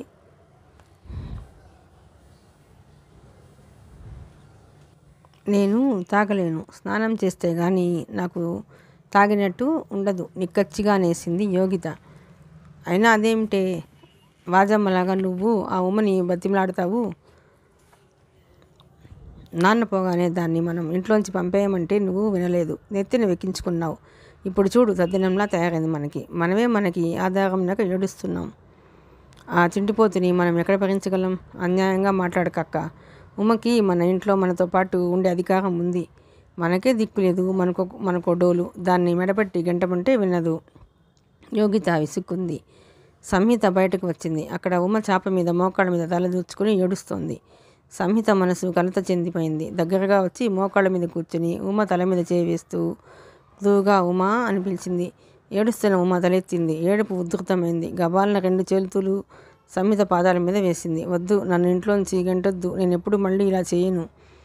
ఇదేమిటి పిచ్చి పని? ముందు ఆ చేతులు తీయి. చేతులు లాగేసి ఆమె పక్కన కూర్చుంది. సంహిత, నన్ను ఇంట్లోంచి గంటివేయొద్దు. నాకు చాలా భయం వేస్తుంది. ఒక రాత్రి తాతయ్య నా జుట్టు పట్టి బయటకు తోస్తే నేను వెళ్ళి దేవుడి గుడిలో కూర్చున్నాను. అప్పుడు ముగ్గురు మగవాళ్ళు నన్ను పొలాల్లోకి లాక్కెళ్లారు. నా ఒళ్ళు ఉమ గట్టిగా ఏడ్చేసింది. నాకు చాలా భయం. ఉమ సంహితకి చేతులు జోడించి దండం పెడుతోంది. చప్పున ఉమని భుజాల చుట్టూ చేయి వేసి దగ్గరికి లాక్కుంది. ఉమా, నిన్ను ఎవరు వెళ్ళమన్నారు? నువ్వు నాతోనే ఉంటావు. మేం వెళ్ళమన్నా ఇది నా ఇల్లు అని నువ్వు పోట్లాడి ఉండాలి కానీ ఇలా ఎడవకూడదు అనునయంగా ధైర్యంగా చెబుతోంది. యోగిత కాఫీ గ్లాస్ పుచ్చుకొని వచ్చి కిటికీలో కూర్చుని నిదానంగా తాగుతూ, ఇంకా నెత్తినెక్కించుకో, నీ జీవితాంతం దాన్ని పోషిద్దు గాని అంది వ్యంగ్యంగా. అక్క, పెద్దగా అంది సంహిత. అసలు నువ్వు మనిషివైనా? ఇంట్లో మనం ఎంతైనా పొట్లాడుకోవచ్చు. ఇంట్లోంచి వెళ్ళగొట్టే అధికారం లేదు. నాన్న ఉమ్మని పెళ్లి చేసుకుని తీసుకొచ్చారు. మనం బ్రతికున్నంత కాలం ఉమ్మని చూడాల్సిందే. సంహిత ఉమ తలని మరింతగా భుజం దగ్గరికి లాక్కుంది. ఆ పెద్ద ఆయన వెళ్ళి ఈ చిన్నపిల్లని పెళ్లి చేసుకుంటుంటే అప్పుడు నీ నోరు ఏమైందక్క? నువ్వు తిరగబడి ఉంటే నాన్న చేసుకునేవాడు కాదు. అప్పుడు నువ్వు ఇంట్లో చాకరీ చేయడానికి ఒక మనిషి వస్తుందిలే అనుకున్నావు. ఉమా మన ఇద్దరితో పాటు ఉంటుంది. తను తప్పు చేస్తే మనం చెబుతాం, తనే మార్చుకుంటుంది. నువ్వు చెప్పినట్టు వింటాను సంహిత. జన్మలో ఇంకెప్పుడు ఆకలి వేసినా ఆ పాలు ముట్టుకోను. నేను చచ్చినంత ఒట్టు అంది ఉమ. రాత్రివేళ తాతయ్య నీ సాటి ఆడపిల్లని బయటికి ఈడుస్తుంటే చూస్తూ ఊరుకున్నావా? ఉమ మీద విధవలు అత్యాచారం జరిపితే వాళ్ళని ఏమీ అనలేక ఉమని తిట్టిపోసావు నువ్వు. ఇది చాలా అన్యాయం అక్క. ఇదే నీకు కానీ నాకు కానీ జరిగితే? నోర్మి, విధవాపశకనం మాటలు నువ్వు. ముందు దాన్ని ఆ కగులించుకోవటం మాని దూరంగా తొయ్యి, లేకపోతే దాని చర్మరోగం అంతా నీకు కూడా అంటుకుంటుంది. జాగ్రత్త. నాటకాలు చాలు, అవతలికి జరుగు. యోగిత వచ్చి ఉమని దూరంగా లాగింది. ఉమ అప్పుడప్పుడు ఒళ్ళు బాగా గోకటం చూసింది సంహిత. ఆ విషయం పెద్దగా గుర్తుపెట్టుకొని తీరుబడి లేదు. ఇదిగో చూడు, ఈ చీడ అంతా మనకి అంటితే మనల్ని ఎవరు చూస్తాకుట? ఉమ బయట కొంగు సగున లాగి నడుం దగ్గర మెడ దగ్గర చూపిస్తూ అంది. నల్లటి మచ్చలు ఉన్నాయి. ఉమ గోకినట్టుగా గోళ్ళు గుర్తులున్నాయి. ఏమిటది? సంహిత ఉమని పరీక్షగా చూసింది. తెలియటంలా గజ్జి. యోగిత సహజంగా అంది. ఉమ సిగ్గుపడుతూ భూమిలో కృంగినట్టు తలదించుకుంది. ఉమా, ఎప్పటి నుంచి అది? సంహిత అడిగింది. అది ఆ రాత్రి ఆ మగాళ్ళు, ఆ తర్వాత ఒళ్ళంతా దురద మొదలైంది అంది. సంహిత ఉమ్మకి పైట నిండుగా కప్పింది. డాక్టర్కి చూపించి మందులు తీసుకుంటే పోతుందిలే, భయం లేదు అంది. డాక్టరు, మందులు, ఇంకేమైనా సేవలున్నాయా? వెటకారంగా అంది యోగిత. అక్క, దయించి అవతలికి వెళ్తావా? కసిరింది సంహిత. సంహిత మనసంతా అలజడిగా మారింది. ఉమా అమాయకురాలు. ఈ కాస్త వయసులోనే ఆమె మీద అన్ని అత్యాచారాలే. చిన్నప్పుడు ఇంట్లో మేనమామ, తర్వాత వయసు మీరిన తర్వాత భర్త, అర్ధరాత్రి 3 మగవాళ్ళు. ఉమ ఒక విధంగా అదృష్టవంతురాలు. శరీరానికే ఈ ఆపదలు. దారిలో నడుస్తుంటే ఈ రాయో బొటన వేలికి తగిలినట్టు తప్ప మనసుకి ఆవేదన లేదు. ఎందుకు ఇలా జరిగింది అని ఆలోచించి హైరాణ పడేంత మానసిక పరిపక్వత లేదు. ఆమెది సంపూర్ణ పూరితమైన శరీరం. ఆకలి ఒకటే ఆమెకి సమస్య, బాధ. సంహిత గదిలో నుంచి బయట వరండాలోకి వచ్చింది. అక్కడ ఎప్పుడు వచ్చాడో చలం వరండా అంచున కూర్చుని ఉన్నాడు. అతను కూర్చున్న తీరు అతను వచ్చి చాలాసేపు అయిందని అర్థమవుతుంది. ఎప్పుడు వచ్చావు అంది. ఇప్పుడే. అది ఆమెను ఇబ్బంది పెట్టకుండా ఉండేందుకు చెప్పిన సమాధానం. చలం క్రింద ఉన్న గడ్డి పరకలు తెంపి ముక్కలు చేస్తున్నాడు. సంహిత వచ్చి అతని పక్కన కూర్చుంది. గొడవంతా విన్నావా అంది. అతను విన్నానన్నట్టు తల ఊపాడు. జీవితం చాలా సమస్యలమయంగా అయిపోతోంది చలం అంది బాధగా సంహిత. ఇద్దరు తోడుగా నిలబడితే ఎన్ని సమస్యలైనా జయించవచ్చు అన్నాడు చలం. సంహిత అతని వైపు ముఖం తిప్పింది. నువ్వు నాకు భగవంతుడు ఇచ్చిన తోడివి, అవునా?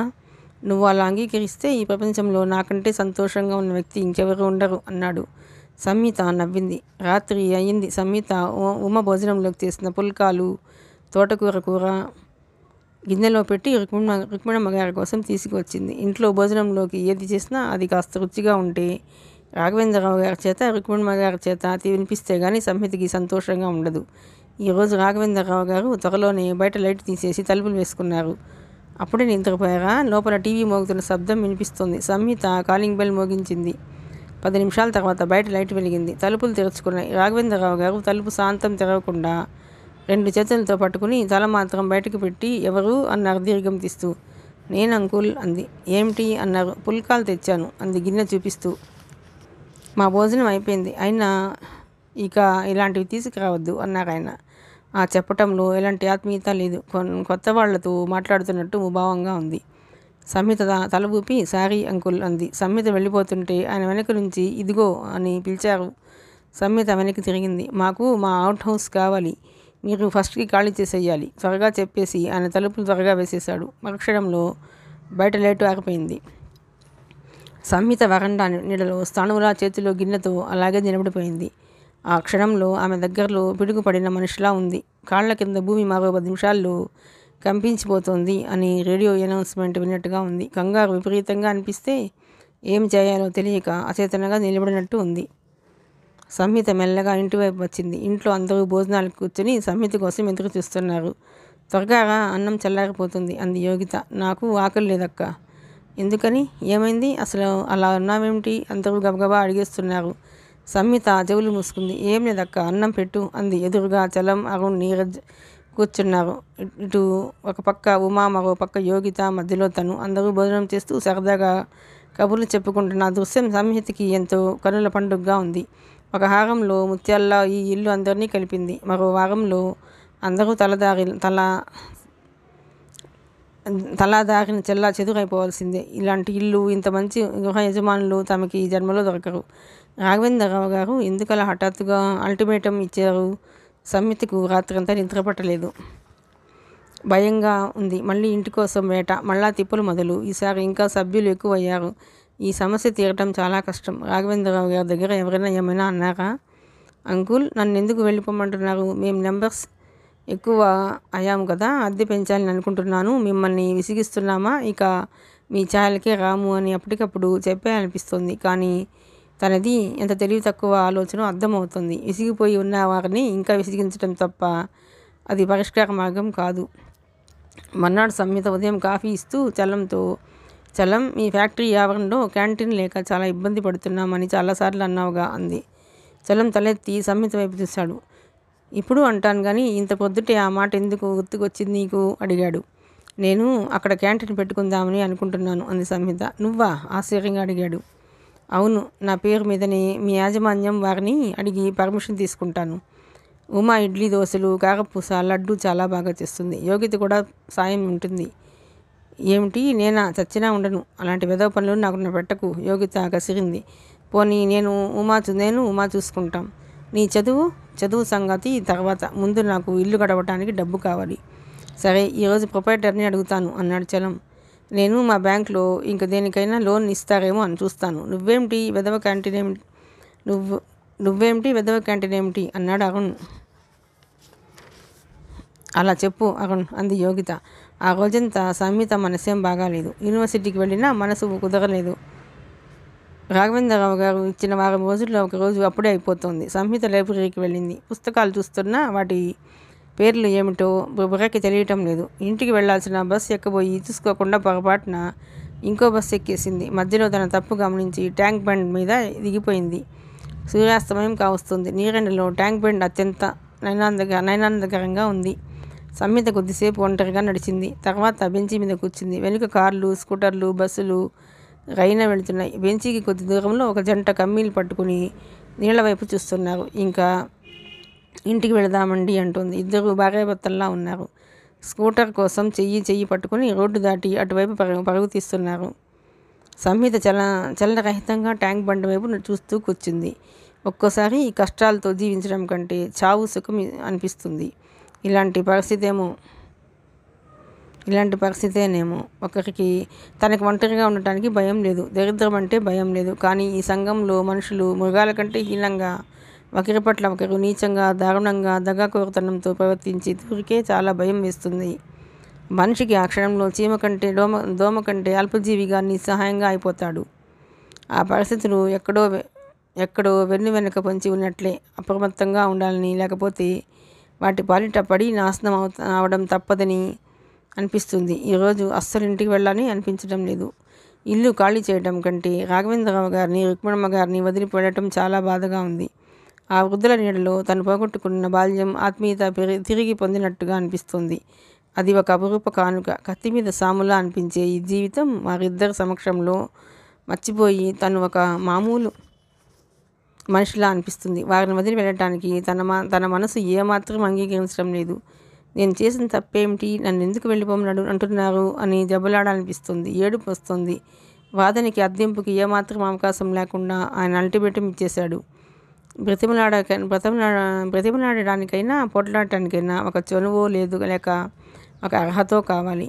అవి లేనట్టు చేశారు ఆయన. వాళ్ళు వేరు, తను వేరు.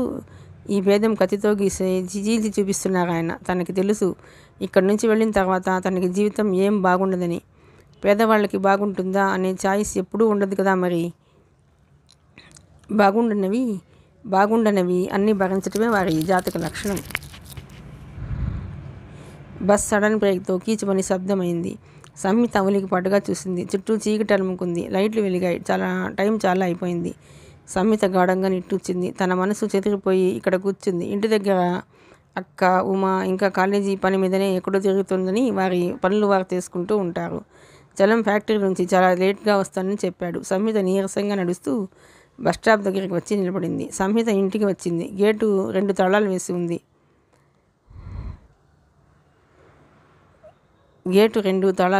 ఈ మధ్య అసలు తాళం వేయడం లేదు. ఏం చేయాలో తోచలేదు. మేడ మీద లైట్లు తీసేసి ఉన్నాయి. రాఘవేంద్రరావు గారు, రుక్మిణమ్మ గారు నిద్రపోయినట్టున్నారు. సంహిత కాలింగ్ బెల్ మోగించగా గత్యంతరం లేకపోయింది. అక్కడ అవుట్ హౌస్ నుంచి చలం, యోగిత పరిగెత్తుకు వచ్చారు. వీళ్ళేమిటి ఇలా 2 తాళాలు వేసేశారు? గేటు సందులో నుంచి చూస్తూ సంహితతో మొత్తుకున్నట్టే అన్నాడు. ఇంట్లో ఎక్కడో కుక్కపిల్ల అరుపు వినిపిస్తోంది. సంహిత మళ్ళా కాలింగ్ బెల్ నొక్కింది. మేడ మీద లైట్ వెలిగింది. 10 నిమిషాల తర్వాత వరండాలో లైట్ వెలిగింది. రాఘవేంద్రరావు గారు తాళం చెవులు తెచ్చారు. గేటు తీస్తూ ఆయన రేపటి నుంచి ఇక గేటు తెరవం, ఇలా అయితే మాకు చాలా ఇబ్బంది అన్నారు. సారీ అంకుల్ అంది. ముఖం తిప్పుకొని గేటు తాళం వేస్తున్నారు. అంకుల్, సంహిత ఏదో చెప్పడానికి పిలిచింది. మీరు ఎల్లుండే ఖాళీ చేసి వెళ్ళిపోండి అనేసి వెళ్ళిపోయాడు. సంహిత ఏదో చెప్పటానికి నోరు తెరిచి ఆగిపోయింది. ఆయనని పిలవటానికి ముందుకు అడుగు వేసి చేయి చాచి మళ్ళా విరమించుకుంది. ఆయన లోపలికి వెళ్ళి తలుపు వేసేసుకున్నారు. సంహిత ఇంట్లోకి వస్తుంటే అరుణ్, యోగిత, చలం, ఉమా చుట్టుముట్టారు. నీరజ్ ఇంకా ఇంటికి రాలేదు. ఇంతసేపు ఎక్కడున్నావు అంది యోగిత. ఆ స్వరంలో ఆదుర్దా కంటే అక్కగా అధికారం హోదాలోనే ఎక్కువగా ఉంది. నేను వద్దామని అనుకున్నాను కానీ ఎక్కడికి రావడం అన్నాడు చలం. నేను అనుకున్నాను కానీ ముసలాయన తాళం బిగించి గేటు తీయలేదు అన్నాడు అరుణ్. నాకు చాలా భయం వేసింది సంహిత. నువ్వు దోవ తెలియక తప్పిపోయావనుకున్నాను అంది ఉమ. చాలే నోర్మై అంది యోగిత. సంహిత చాలా గుడ్ న్యూస్ అన్నాడు చలం. ఏమిటి సంహిత తప్పువ? మిగతా వాళ్ళు ఆదుర్దాగా అడిగేశారు.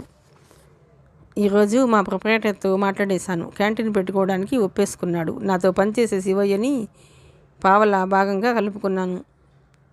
అతను గిన్నెలు, స్టవ్, కుర్చీలు ఇస్తానన్నాడు. నేను బ్యాంకులో ఏదైనా లోన్ కనుక్కుంటానన్నానుగా నీకు. అప్పుడే అంత అర్జెంటుగా సెటిల్ చేయాల్సిన అవసరం ఏం వచ్చింది? అసలు నా మీద పోటీకే నువ్వు ఇంత త్వరగా చేసావు. చూస్తున్నాను. నీకు ఎప్పుడు నా మీదే కన్ను ఉంటుంది. నేను చేద్దామని అనుకున్న పని నువ్వు చేసి కూర్చుంటావు. అరుణ్ రైన లేచాడు. ఊరుకో అరుణ్, సంహిత వారించింది. అయినింటి ఆడపిల్లలు ఒక సబ్బుల ఫ్యాక్టరీలో క్యాంటీన్ పెట్టటమా?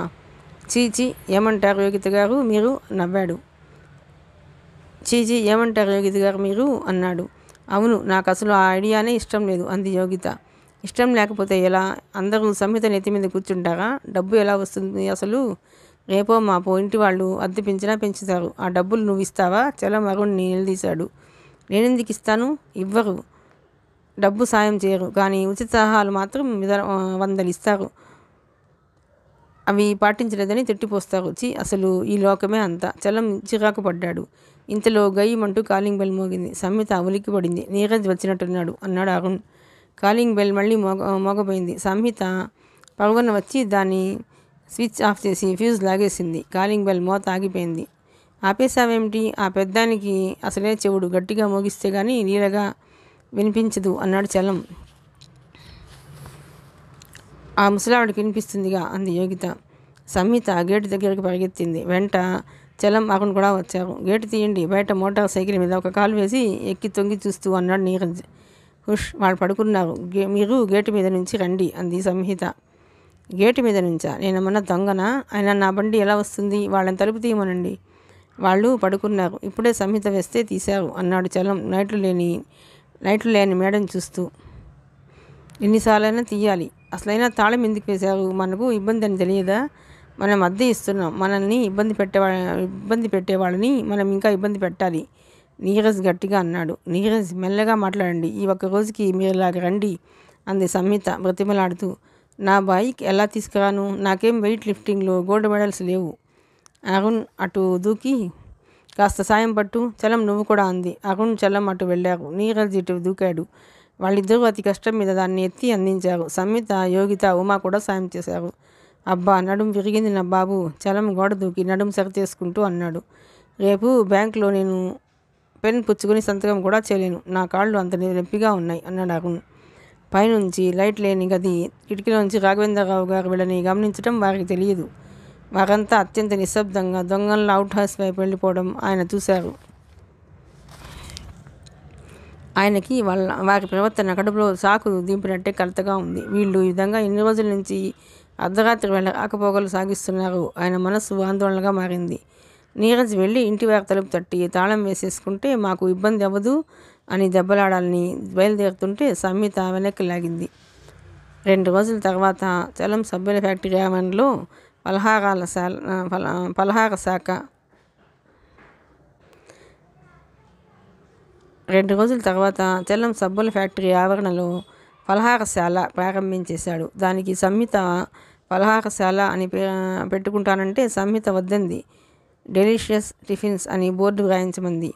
ఉదయమే అందరూ ఫ్యాక్టరీ ఆవరణలోకి వచ్చారు. అరుణ్ సెలవు లేదు, రానన్నాడు. నీరజ్కి టైం కుదరదు. 3 ఆడపిల్లలు సాయం చేస్తుండగా చలం డెలిషియస్ పలహారశాల బోర్డుని గుమ్మానికి పెట్టి దండ కట్టాడు. సంహిత కొబ్బరికాయ కొట్టింది. అది నీకోసమే అని సంహిత చెప్పగానే ఉమ చాలా ఆనందపడింది. వెంటనే చెంగు బిగించి డబ్బాలన్నీ సర్దుకుంది. పెనం పరపరా తోమేసింది. పొయ్యి వెలిగించి పంచదార తిప్పి పక్కన పోసింది. ఇంటి దగ్గర నుంచి తెచ్చిన దోసల పిండితో టిఫిన్లు ప్రారంభం అనుకున్నారు. ఉమ పెనం కాలుతుండగా దోశ వేసే ముందు చటుక్కున వచ్చి సంహిత కాళ్ళకి దండం పెట్టబోయింది. చీ, ఇదేమిటి అసలు చేసిందంతా అతను అంటూ ఆపి చలాన్ని చూపించింది. ఉమ వెంటనే చలం పాదాలకి దండం పెట్టింది. అయ్యయ్యో, ఇదేమిటి, ఈ పని నాకు నచ్చదు అంటూ గబుక్కున లేవదీశాడు. ఉమ సిగ్గుపడిపోయింది. చలం బిడియపడ్డాడు. అతని ముఖం ఆడపిల్ల ముఖంలా కందిపోయింది. తప్పు చేసిన వాడిలా సంహిత వైపు చూశాడు. సంహిత ఇది గమనించలేదు. వచ్చిన వారిని చూస్తోంది. యోగిత చురచగా చూసింది. ఉమ దోశ వేసి వాటిని తీసే ముందు ఒక చెంచా నెయ్యి వేస్తోంది. ఆ వాసన గుమగుమలాడుతూ అంత దూరానికి వెళుతోంది. 10 నిమిషాల్లో ఉమ చేసిన దోశలు అయిపోయి రూపాయి, ₹1 నాణాలు గలగలా టేబుల్ మీద పడ్డాయి. మళ్ళీ కొంతమంది వచ్చారు. ఉమ్మ పకోడీలు వేస్తోంది. ఇంటికి వెళదాం, సాయం చేయకుండా అక్కడ స్టూల్ మీద కూర్చుని ఉన్న యోగిత విసుగ్గా అంది. చలం, మనం ఇక్కడికి దగ్గరలో ఇల్లు చూసుకోవాలి త్వరగా అంది సంహిత. ఇల్లా? అంత మంచి ఇల్లు మళ్ళా జన్మలో దొరకదు అన్నాడు చలం. మనది కానిది ఎప్పటికైనా వదిలేయాల్సిందే అంది సంహిత. అంతేనంటావా అన్నాడు. రాఘవేంద్రరావు గారు ఇల్లు ఖాళీ చేయమన్నారని ఇంకా వాళ్ళకి చెప్పలేదు. ఇంకో 2 రోజుల్లో ఏదో ఒకటి చూడాలి, తప్పదు. సంహిత వాళ్ళని ఇంటికి పంపించి తను దోవలో ఇల్లు వెతికేందుకు దిగేసింది. సంహిత ఉసురుమంటూ ఇంటికి వచ్చేసరికి సాయంత్రం అవుతుంది. లోపలికి గబగబా వచ్చేసరికి ఉమా, యోగిత బిక్కముఖాలతో వరండాలో నిలబడి ఉన్నారు. ఏమైంది, ఏమిటి అంటూ సంహిత గబగబా వరండా మెట్లకి వస్తూ అంది. సంహితని చూడగానే ఉమా, యోగిత దగ్గరికి వచ్చారు.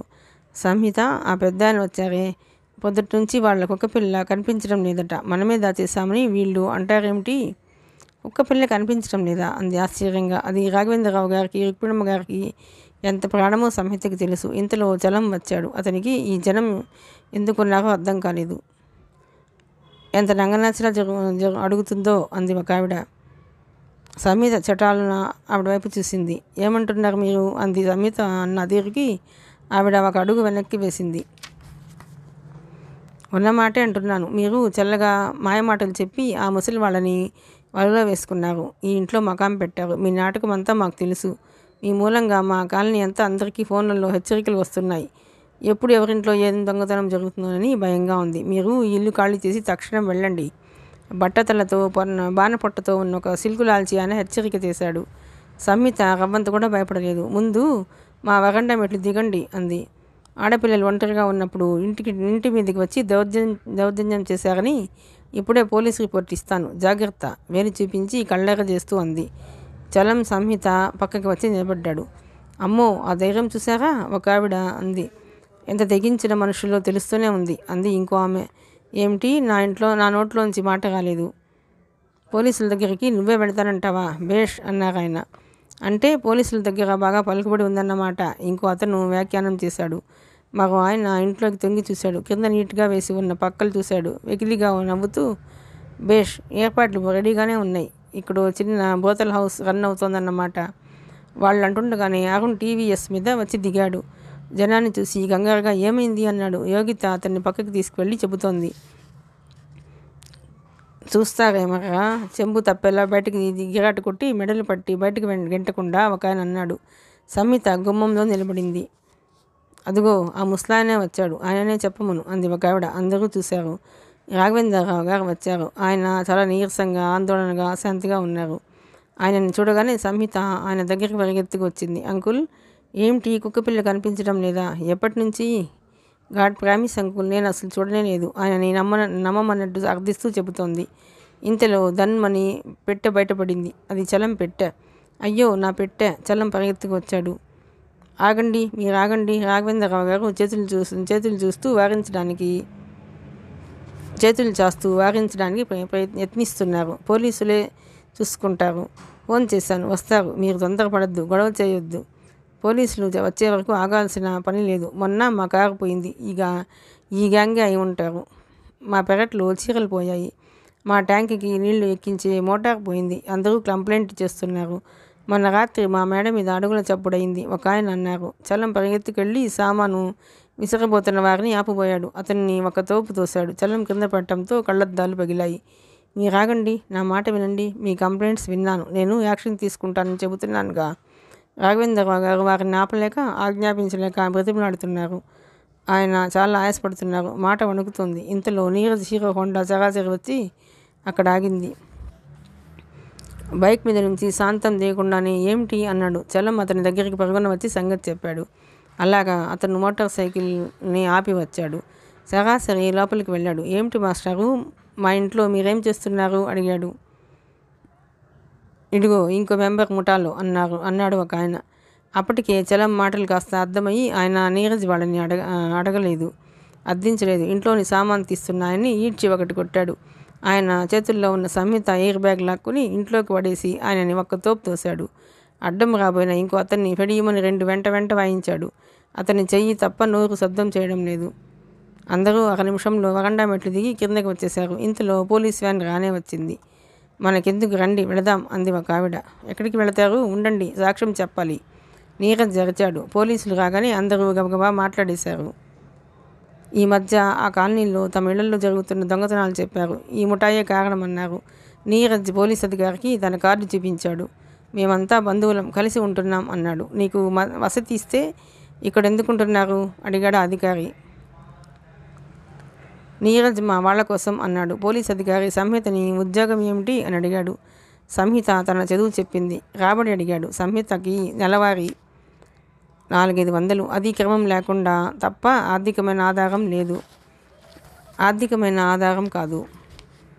కుక్కపిల్ల కనిపించటం లేదని రాఘవేంద్రరావు గారు చెప్పారు, మీరు చూసారా అడిగారు ఆయన. సంహిత జవాబివ్వకముందే, క్రిందటి వారం మీ ఇంట్లో డ్రాయింగ్ రూమ్లో ఖరీదైన యాంటిక్ పోయింది కదండి అన్నాడు ఒక ఆయన మాట అందిస్తూ. అవును పోయింది అన్నాడు మరో వ్యక్తి. ఎవరి మీదైనా అనుమానం ఉందా పోలీస్ అధికారి అడిగాడు. ఆయన మాట్లాడలేదు. మీరు 24 గంటల్లో ఈ ఇల్లు ఖాళీ చేసి వెళ్ళిపోండి. పోలీస్ అధికారి సంహితని హెచ్చరించి వెళ్ళాడు. అందరూ వెళ్ళిపోయారు. సంహిత, నీరజ్ వరండా అంచున కూర్చున్నారు. చిచి, ఇంత ఇన్సల్ట్ నా జీవితంలో చూడలేదు. మీరు ధైర్యంగా ఉండండి, మీకేం భయం లేదు. మిమ్మల్ని ఎవరు వచ్చి ఖాళీ చేయిస్తారో చూస్తాను. నాకు డిప్యూటీ కమిషనర్ ఆఫ్ పోలీస్ తెలుసు, ఆయన చేత ఫోన్ చేయిస్తాను. సంహితకి నచ్చజెపుతున్నాడు. లోపల అరుణ్ని చలం నిలదీస్తున్నాడు. ఏమిటి మీరు అలా దూరంగా పోయి నిల్చున్నారు, మాకు అండగా రాకుండా? దుష్టులకు దూరంగా ఉండమని అంటారు కదండి, అయినా అందరం ఆవేశపడిపోతే ఎలా అన్నాడు అరుణ్. నీకు దెబ్బలు తగులుతాని భయం వేసింది అంది ఉమా. నువ్వు నోరు మూసుకో, యోగిత కసిరింది. యోగిత తన పక్షాన్ని మాట్లాడడం అరుణ్కి సంతోషంగా అనిపించింది. నలుగురు చిందరవందర అయిన సామాన్ని సర్దుతున్నారు. సంహిత లేచి వచ్చింది. సామాను సర్దవద్దు, ప్యాక్ చేసేయండి. తెల్లవారికి ముందే మనం ఖాళీ చేసి వెళ్ళిపోవాలి. సంహిత, నీకు మతిపోయిందా? మనం అలా చేస్తే వాళ్ళు అన్నదే నిజమంటారు. పోలీసులకు భయపడి వెళ్ళిపోయామంటారు. ఎవరు ఏమంటారో నాకు అనవసరం. రాఘవేంద్రరావు గారికి, రుక్మిణమ్మ గారికి మన వల్ల కాస్త కూడా ఇబ్బంది కలగకూడదు. మనం ప్రొద్దుటే వాళ్ళకి చెప్పి వెళ్ళిపోతున్నాం అల్టిమేటం ఇచ్చేసింది సంహిత. రాత్రి 2 గంటలు అవుతుంది. మామిడి చెట్ల మీద పిట్ట ఏదో రెక్క టపటపలాడించినట్లు చేసి మళ్ళా నిద్రపోయింది. అంతా నిశ్శబ్దం. సంహిత పడుకుని కళ్ళు తెరచి పైకప్పు కేసి చూస్తోంది. ఈ ఇంటితో అనుబంధం ఇంత హఠాత్తుగా తెగిపోతుందని కల్లో కూడా అనుకోలేదు. ఈ కాలనీ వారందరికీ తమ మీద బాగా అనుమానం వచ్చేసింది. వారి ఇళ్లలో ఎవరో చేస్తున్న దొంగతనాలకి తమని బాధ్యులని చేస్తున్నారు. రాఘవేంద్రరావు గారి మీద వారు ఎంత ఒత్తిడి చేస్తున్నారో ఇందాక ఆయన తొందరపడవద్దని అర్థించడంలోనే తెలుస్తోంది. ఆ గందరగోళం తర్వాత ఈ నిశ్శబ్దం హాయిగా ఉంది. పెద్ద తుఫాన్ బీభత్సం తర్వాత అలుముకున్న ప్రశాంతతలా ఉంది. తుఫాన్ వచ్చి సర్వనాశనం చేసి వెళ్ళింది. నష్టపోయిన తను ఎక్కడి నుంచి తన పని ప్రారంభించాలా అని దిక్కుతోచని కాంతిసీకుల్లా శిథిల సకలాల మధ్య ఒంటరిగా నిలబడిన వ్యక్తిలా ఉంది. సంహితకి అటు ఇటు ఉమా, యోగిత పడుకొని ఉన్నారు. యోగిత దిండు అంతా తల సుఖంగా ఆనించుకొని పడుకొని ఉంది. ఉమ నిద్రలో కూడా తన నడుము చుట్టూ చేయి వేసుకుని పడుకుంది. దూరంగా చలం, అరుణ్ పడుకున్నారు. చలం ఎప్పట్లా నిద్రలో దగ్గినట్టే గొంతు సరిచేసుకున్నాడు. నీరజ్ గురు పెడుతున్నాడు. ఇల్లు ఉదయం ఖాళీ చేసేయాలి అని తను చెప్పేసిన తర్వాత అందరూ రకరకాలుగా తక్కించారు. చలం తనని సమర్థించాడు. నీరజ్, యోగిత, అరుణ్ వ్యతిరేకించారు. సంహిత జగముండి తను చెప్పిన మాటే జరుగుతుంది తప్ప మనం చెప్పింది వినదు అంది యోగిత. సంహిత ఎప్పుడు ఏది చెప్పినా మన మంచిగా చెబుతుంది అంది ఉమ. నిన్ను నోరెత్తవద్దన్నానా అంది యోగిత. మాట్లాడి వాదోపవాదాలతో అలసిపోయి నిద్రపోయారు. ఎవ్వరూ భోజనాలు చేయలేదు. సంహిత ఇక్కడ గడిపిన రోజుల్లో జ్ఞాపకాల్ని జాగ్రత్తగా గుర్తు చేసుకుని ఒడిలో పూలు మూట కట్టుకుంటున్నట్లుగా మరీ గుర్తు చేసుకుంటుంది. ఇక్కడి నుంచి వెళ్ళి తీరాలి. ఇంత జరిగిన తర్వాత ఇక ఉండడం అనేది కలలో కూడా జరగని పని. ఆ వెళ్ళటం ఈ విధంగా అవమానపూరితంగా కాకుండా ఉంటే చాలా బాగుండేది. మళ్ళీ ఎప్పుడైనా ఈ ఇంటికి ఆనందంగా ఒక్కసారి వచ్చి వాళ్ళిద్దరినీ కళ్ళాగా చూసి వెళ్ళేది. ఆ అదృష్టం లేదు. ఆ తలుపులు అలా మూసుకుపోయినందుకే సంహిత మనసులో ఉండి ఉండి దుఃఖపు కెరటం ఉవ్వెత్తున లేచి వస్తుంది. ఆత్మీయులు అనేవాళ్ళు ఏర్పడకూడదు. ఏర్పడితే వారిని విడిచి దూరం అయ్యే విషాదం రాకూడదు. ప్రతి మనిషి నెత్తి మీద అదృశ్యంగా భగవంతుడు పెట్టిన ఖడ్గం వేళ్లాడుతూ ఉంటుందిట. అది తగలటం తగలకపోవటం అనేది ఆ మనిషి కర్మాలను బట్టి ఉంటుంది. క్రితం జన్మలో ఏదో పాపం చేశాను, అందుకే కావాలనుకున్న వారికి ఇలా దూరం అవుతున్నాను అనుకుంది. కంటి మీదకి అలసటతో కొద్దిగా మగత వస్తుంది. కళ్ళ ముందు ఆటోలో పెట్టెలు సర్దటం కనిపిస్తోంది. సంహిత ఎవరో ఎక్కడి నుంచో పిలుస్తున్నారు. సంహిత ఉలికిపాటుగా కళ్ళు తెరిచింది. అమ్మ పిలిచినట్లే ఉంది. తన మనసులో ఆలాపనాది. సంహిత కీచి గొంతుతో అరుపు వినిపిస్తోంది. ఓ సంహిత! సంహితకి మెలుగు వచ్చేసింది. లేచి కూర్చుంది. సంహిత, ఓ అమ్మాయి! అది రుక్మిణమ్మ గారి గొంతు. ఓ అమ్మాయి, నిన్నే! సంహిత గబాన లేచింది. పరిగెత్తుకు వచ్చి తలుపు తీసింది. మేడ మీద రుక్మిణమ్మ గారు ఉంది. పిలిచారా మా అమ్మగారు? అవును. చెప్పనరా, ఈయనకి ఒంట్లో బాగాలేదు, త్వరగా రా, ఆవిడ ఏడుస్తూ పిలుస్తోంది. ఇప్పుడే వస్తున్నా. ఏమిటి సంహిత? ఉమ లేచింది. రుక్మిణమ్మ గారు పిలుస్తున్నారు ఉమా. సంహిత పరిగెత్తింది. ఈ తాళాలు తీసుకుని బయట నుంచి తలుపు తెరుచుకోమ్మా. రుక్మిణమ్మ గారు తాళం చెవులు విసిరింది. అవి సంహిత పాదాల దగ్గర వచ్చి పడ్డాయి. చప్పునరా అంది. సంహిత క్షణాల్లో తలుపుల తాళం తీసుకుని మేడమెట్లెక్కి పైకి వచ్చేసింది. అక్కడ రాఘవేంద్రరావు గారు మంచం మీద మూలుగుతున్నారు. ఆయన కళ్ళు తెరుచుకున్నట్లు చూపులు పైకి ఉన్నాయి. అమ్మా, నొప్పి, రుక్మిణి, భరించలేను, చచ్చిపోతున్నాను అంటున్నారు. ఆయన గొంతు కూడా చాలా హీనస్వరంగా ఉంది. సంహిత చప్పున దగ్గరికి వచ్చి ఆయన చేతుల్ని 2 చేతుల్లోకి తీసుకుంది. అంకుల్! ఆదుర్దాగా పిలిచింది. అంకుల్! ఆయన చూపులు అతి కష్టం మీద సంహిత ముఖం మీద నిలిచాయి. ఫోన్ డాక్టర్ చేస్తే ఎంగేజ్ అంటున్నారు ఆయన. నేను చేస్తాను. సంహిత పరిగెత్తుకు వెళ్ళి చేసింది. డాక్టర్ గారు పలికారు. లక్షణాలు అడిగారు. అంబులెన్స్ తీసుకొస్తున్నానని చెప్పారు. సంహిత మళ్ళీ వచ్చి ఆయన చెయ్యి పట్టుకుంది. అంకుల్, డాక్టర్ గారు వచ్చేస్తున్నారు, భయం లేదు అంది. ఆయన బాధ చూస్తుంటే సంహితకి కళ్ళ నీళ్లు తిరుగుతున్నాయి. రుక్మిణమ్మ గారు ఏడుస్తోంది. సంహిత ఒక్క నిమిషం ఆయన చెయ్యి వదిలి బాల్కనీలోకి పరిగెత్తి ఉమా, అక్క, చలం అంటూ కేక పెట్టింది. ఉమా వరండాలోకి వచ్చింది. అందరినీ లేపు, ఇదిగో ఈ తాళం చెవులు తీసుకో, గేటు తెరవండి, అంకుల్కి అస్సలు బాగాలేదు అని గిరక్కున మళ్ళీ తిరిగి వచ్చేసి ఆయన చెయ్యి పట్టుకుంది. ఆయన సంహిత చెయ్యిని గట్టిగా పట్టుకున్నారు. చలం పైకి వచ్చేశాడు. అతడు మెల్లగా ఏదో అనబోతుంటే సంహిత హుష్ అంది. అతడు శబ్దం చేయకుండా పక్కకు నిలబడ్డాడు. యోగిత, ఉమా రుక్మిణమ్మ గారిని ఓదారుస్తున్నారు. నీరజ్, అరుణ్ కూడా వచ్చేశారు. ఇంతలో అంబులెన్స్ రానే వచ్చింది. డాక్టర్ గారు పరీక్ష చేస్తూ మాట్లాడుతున్నారు. మనం హాస్పిటల్కి వెళుతున్నాం, భయం లేదు అంటూ నచ్చజెపుతున్నారు. ఆయన ఇంజెక్షన్ ఇవ్వటంతో కాస్త బాధ తగ్గింది. ఆయన పండిన జుట్టు చల్లా చెదురై కళ్ళు మృత్యువుని చూసిన వ్యక్తిలా విహ్వలంగా ఉన్నాయి. రుక్మిణమ్మ గారు దగ్గరికి వచ్చింది. ఆయన ఆవిడ వైపు చూశారు. ఆ చూపులో వెళ్ళిపోతున్నాను అనే మౌన వీడ్కోలు. ఆమె బావురుమంది. ఆయన సంహితని పిలిచారు. సంహిత! ఆంటీ జాగ్రత్త, నువ్వే! ఆయన మాట పూర్తి చేయలేకపోయారు. ఎక్కిళ్ళు వచ్చాయి. డాక్టర్ ఆక్సిజన్ పెట్టేశారు. నేను వస్తాను, నన్ను తీసుకెళ్ళండి. రుక్మిణమ్మ గారు, నేను వస్తాను, నన్ను తీసుకెళ్ళండి. రుక్మిణమ్మ గారు గాబరాగా ఏడుస్తూ అంది. సంహిత, నన్ను కూడా తీసుకువెళ్ళు బ్రతిమలాడుతోంది. సంహిత స్ట్రెచ్చర్ వెంట వెళుతోంది. ఆయన సంహిత చెయ్యి వదలలేదు. ఆమెని తీసుకురండి అంది.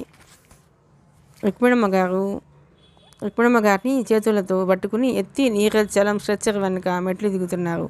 2 రోజులు గడిచాయి. 3వ రోజుకి రాఘవేంద్రరావు గారు మందుల ఆసరాతో హార్ట్ అటాక్తో మృత్యుడిలోకి జారకుండా తప్పించుకుని బయటపడ్డారు. ఈ 2 రోజుల నుంచి సంహిత రాత్రింబవళ్ళు ఆయన దగ్గరే ఉంది. 3వ రోజుకి ఆయన కాస్త కోలుకున్నారు. స్పృహ తెలిసేసరికి ఎదురుగా సంహిత చిరునవ్వుతో నిలబడి ఉంది. ఆయన ఎండిన పెదవులు సమాధానంగా చిరునవ్వు నవ్వటానికి ప్రయత్నిస్తున్నాయి. ఆయన కళ్ళల్లో ప్రశ్నార్థకం గమనించిన సంహిత వెంటనే వంగి ఆయన చెవి దగ్గర, ఆంటీ ఇక్కడే ఉన్నారు, కుల్లాసాగానే ఉన్నారు. అభిషేక్ అమెరికా నుంచి బయలుదేరారు. ప్రొద్దున్న బాంబే నుంచి ఫోన్ చేశారు. బహుశా ఇంకో గంటలో ఇక్కడికి రావచ్చు అని చెప్పింది. ఈ మాటలు వినగానే ఆయన కళ్ళల్లోకి ఎక్కడో ఉన్న ప్రాణం అంతా వచ్చి చేరుకోసాగింది. ఆయన సంహితనే చూస్తున్నారు. ఆ కళ్ళల్లో మళ్ళా ప్రశ్నార్థకం. సంహిత ఒక క్షణం ఆ ప్రశ్న అర్థం చదువుకుంది. మళ్ళా వంగి చెవి దగ్గర, ఎయిర్పోర్ట్కి డాక్టర్ గారు వెళ్ళారు అంది. ఆయన జవాబు దొరికినట్టు శాంతించారు. సంహిత మళ్ళా చెవి దగ్గరికి వంగింది. అంకుల్, ఇంకో మంచి వార్త చెప్పనా? మన కుక్కపిల్ల దొరికింది. ఎవరో దాన్ని ఎత్తుకుపోయారు. తప్పించుకుని పారిపోయి వచ్చినట్టుంది. మెడలో తెగిన తాడు ముక్క ఉంది. అది మీరు ఆంటీ కనిపించలేదని ఒకటే గోల చేస్తోందట. చలం హాస్పిటల్ గేటు దగ్గరికి తీసుకువస్తే నేను దాన్ని కాసేపు ఎత్తుకుని బ్రెడ్ తినిపించి పంపించాను. ఆయన కళ్ళ నిండా ఆనందం. నిజంగానా అన్నట్టు చూశారు. సంహితకి చెయ్యి అందించారు. సంహిత నిజం అన్నట్టు చూసింది. ఆయన సంహితని చూస్తున్నారు. ఆ కళ్ళల్లో లీలగా తడి. సంహితకి ఆయనను చూస్తుంటే హృదయాంతరాళంలో ఎక్కడో గేలం వేసి లాగినట్టే ఆర్ద్రత మనసంతా నిండి గొంతులో ఏదో అడ్డుపడ్డట్టే అయింది. కుక్కపిల్ల దొరికింది అన్న విషయం ఆయనకి తెలియజేసిన తర్వాత సంహిత మనసు మీద నుంచి భారం దింపేసినట్టయింది. ఇంతలో అడుగుల చప్పుడు అయింది. సంహిత తలెత్తి చూసి డాక్టర్ గారు వచ్చారు. మెలకు వచ్చిందా? ఎవరు వచ్చారో చూడండి అన్నారు. అప్పటికి ఆయనతో వచ్చిన స్పృహదూపైన యువకుడు మంచం మీద కూర్చున్నాడు. సంహిత ఆయన చెయ్యి వదిలేసి పక్కకు నిలబడింది.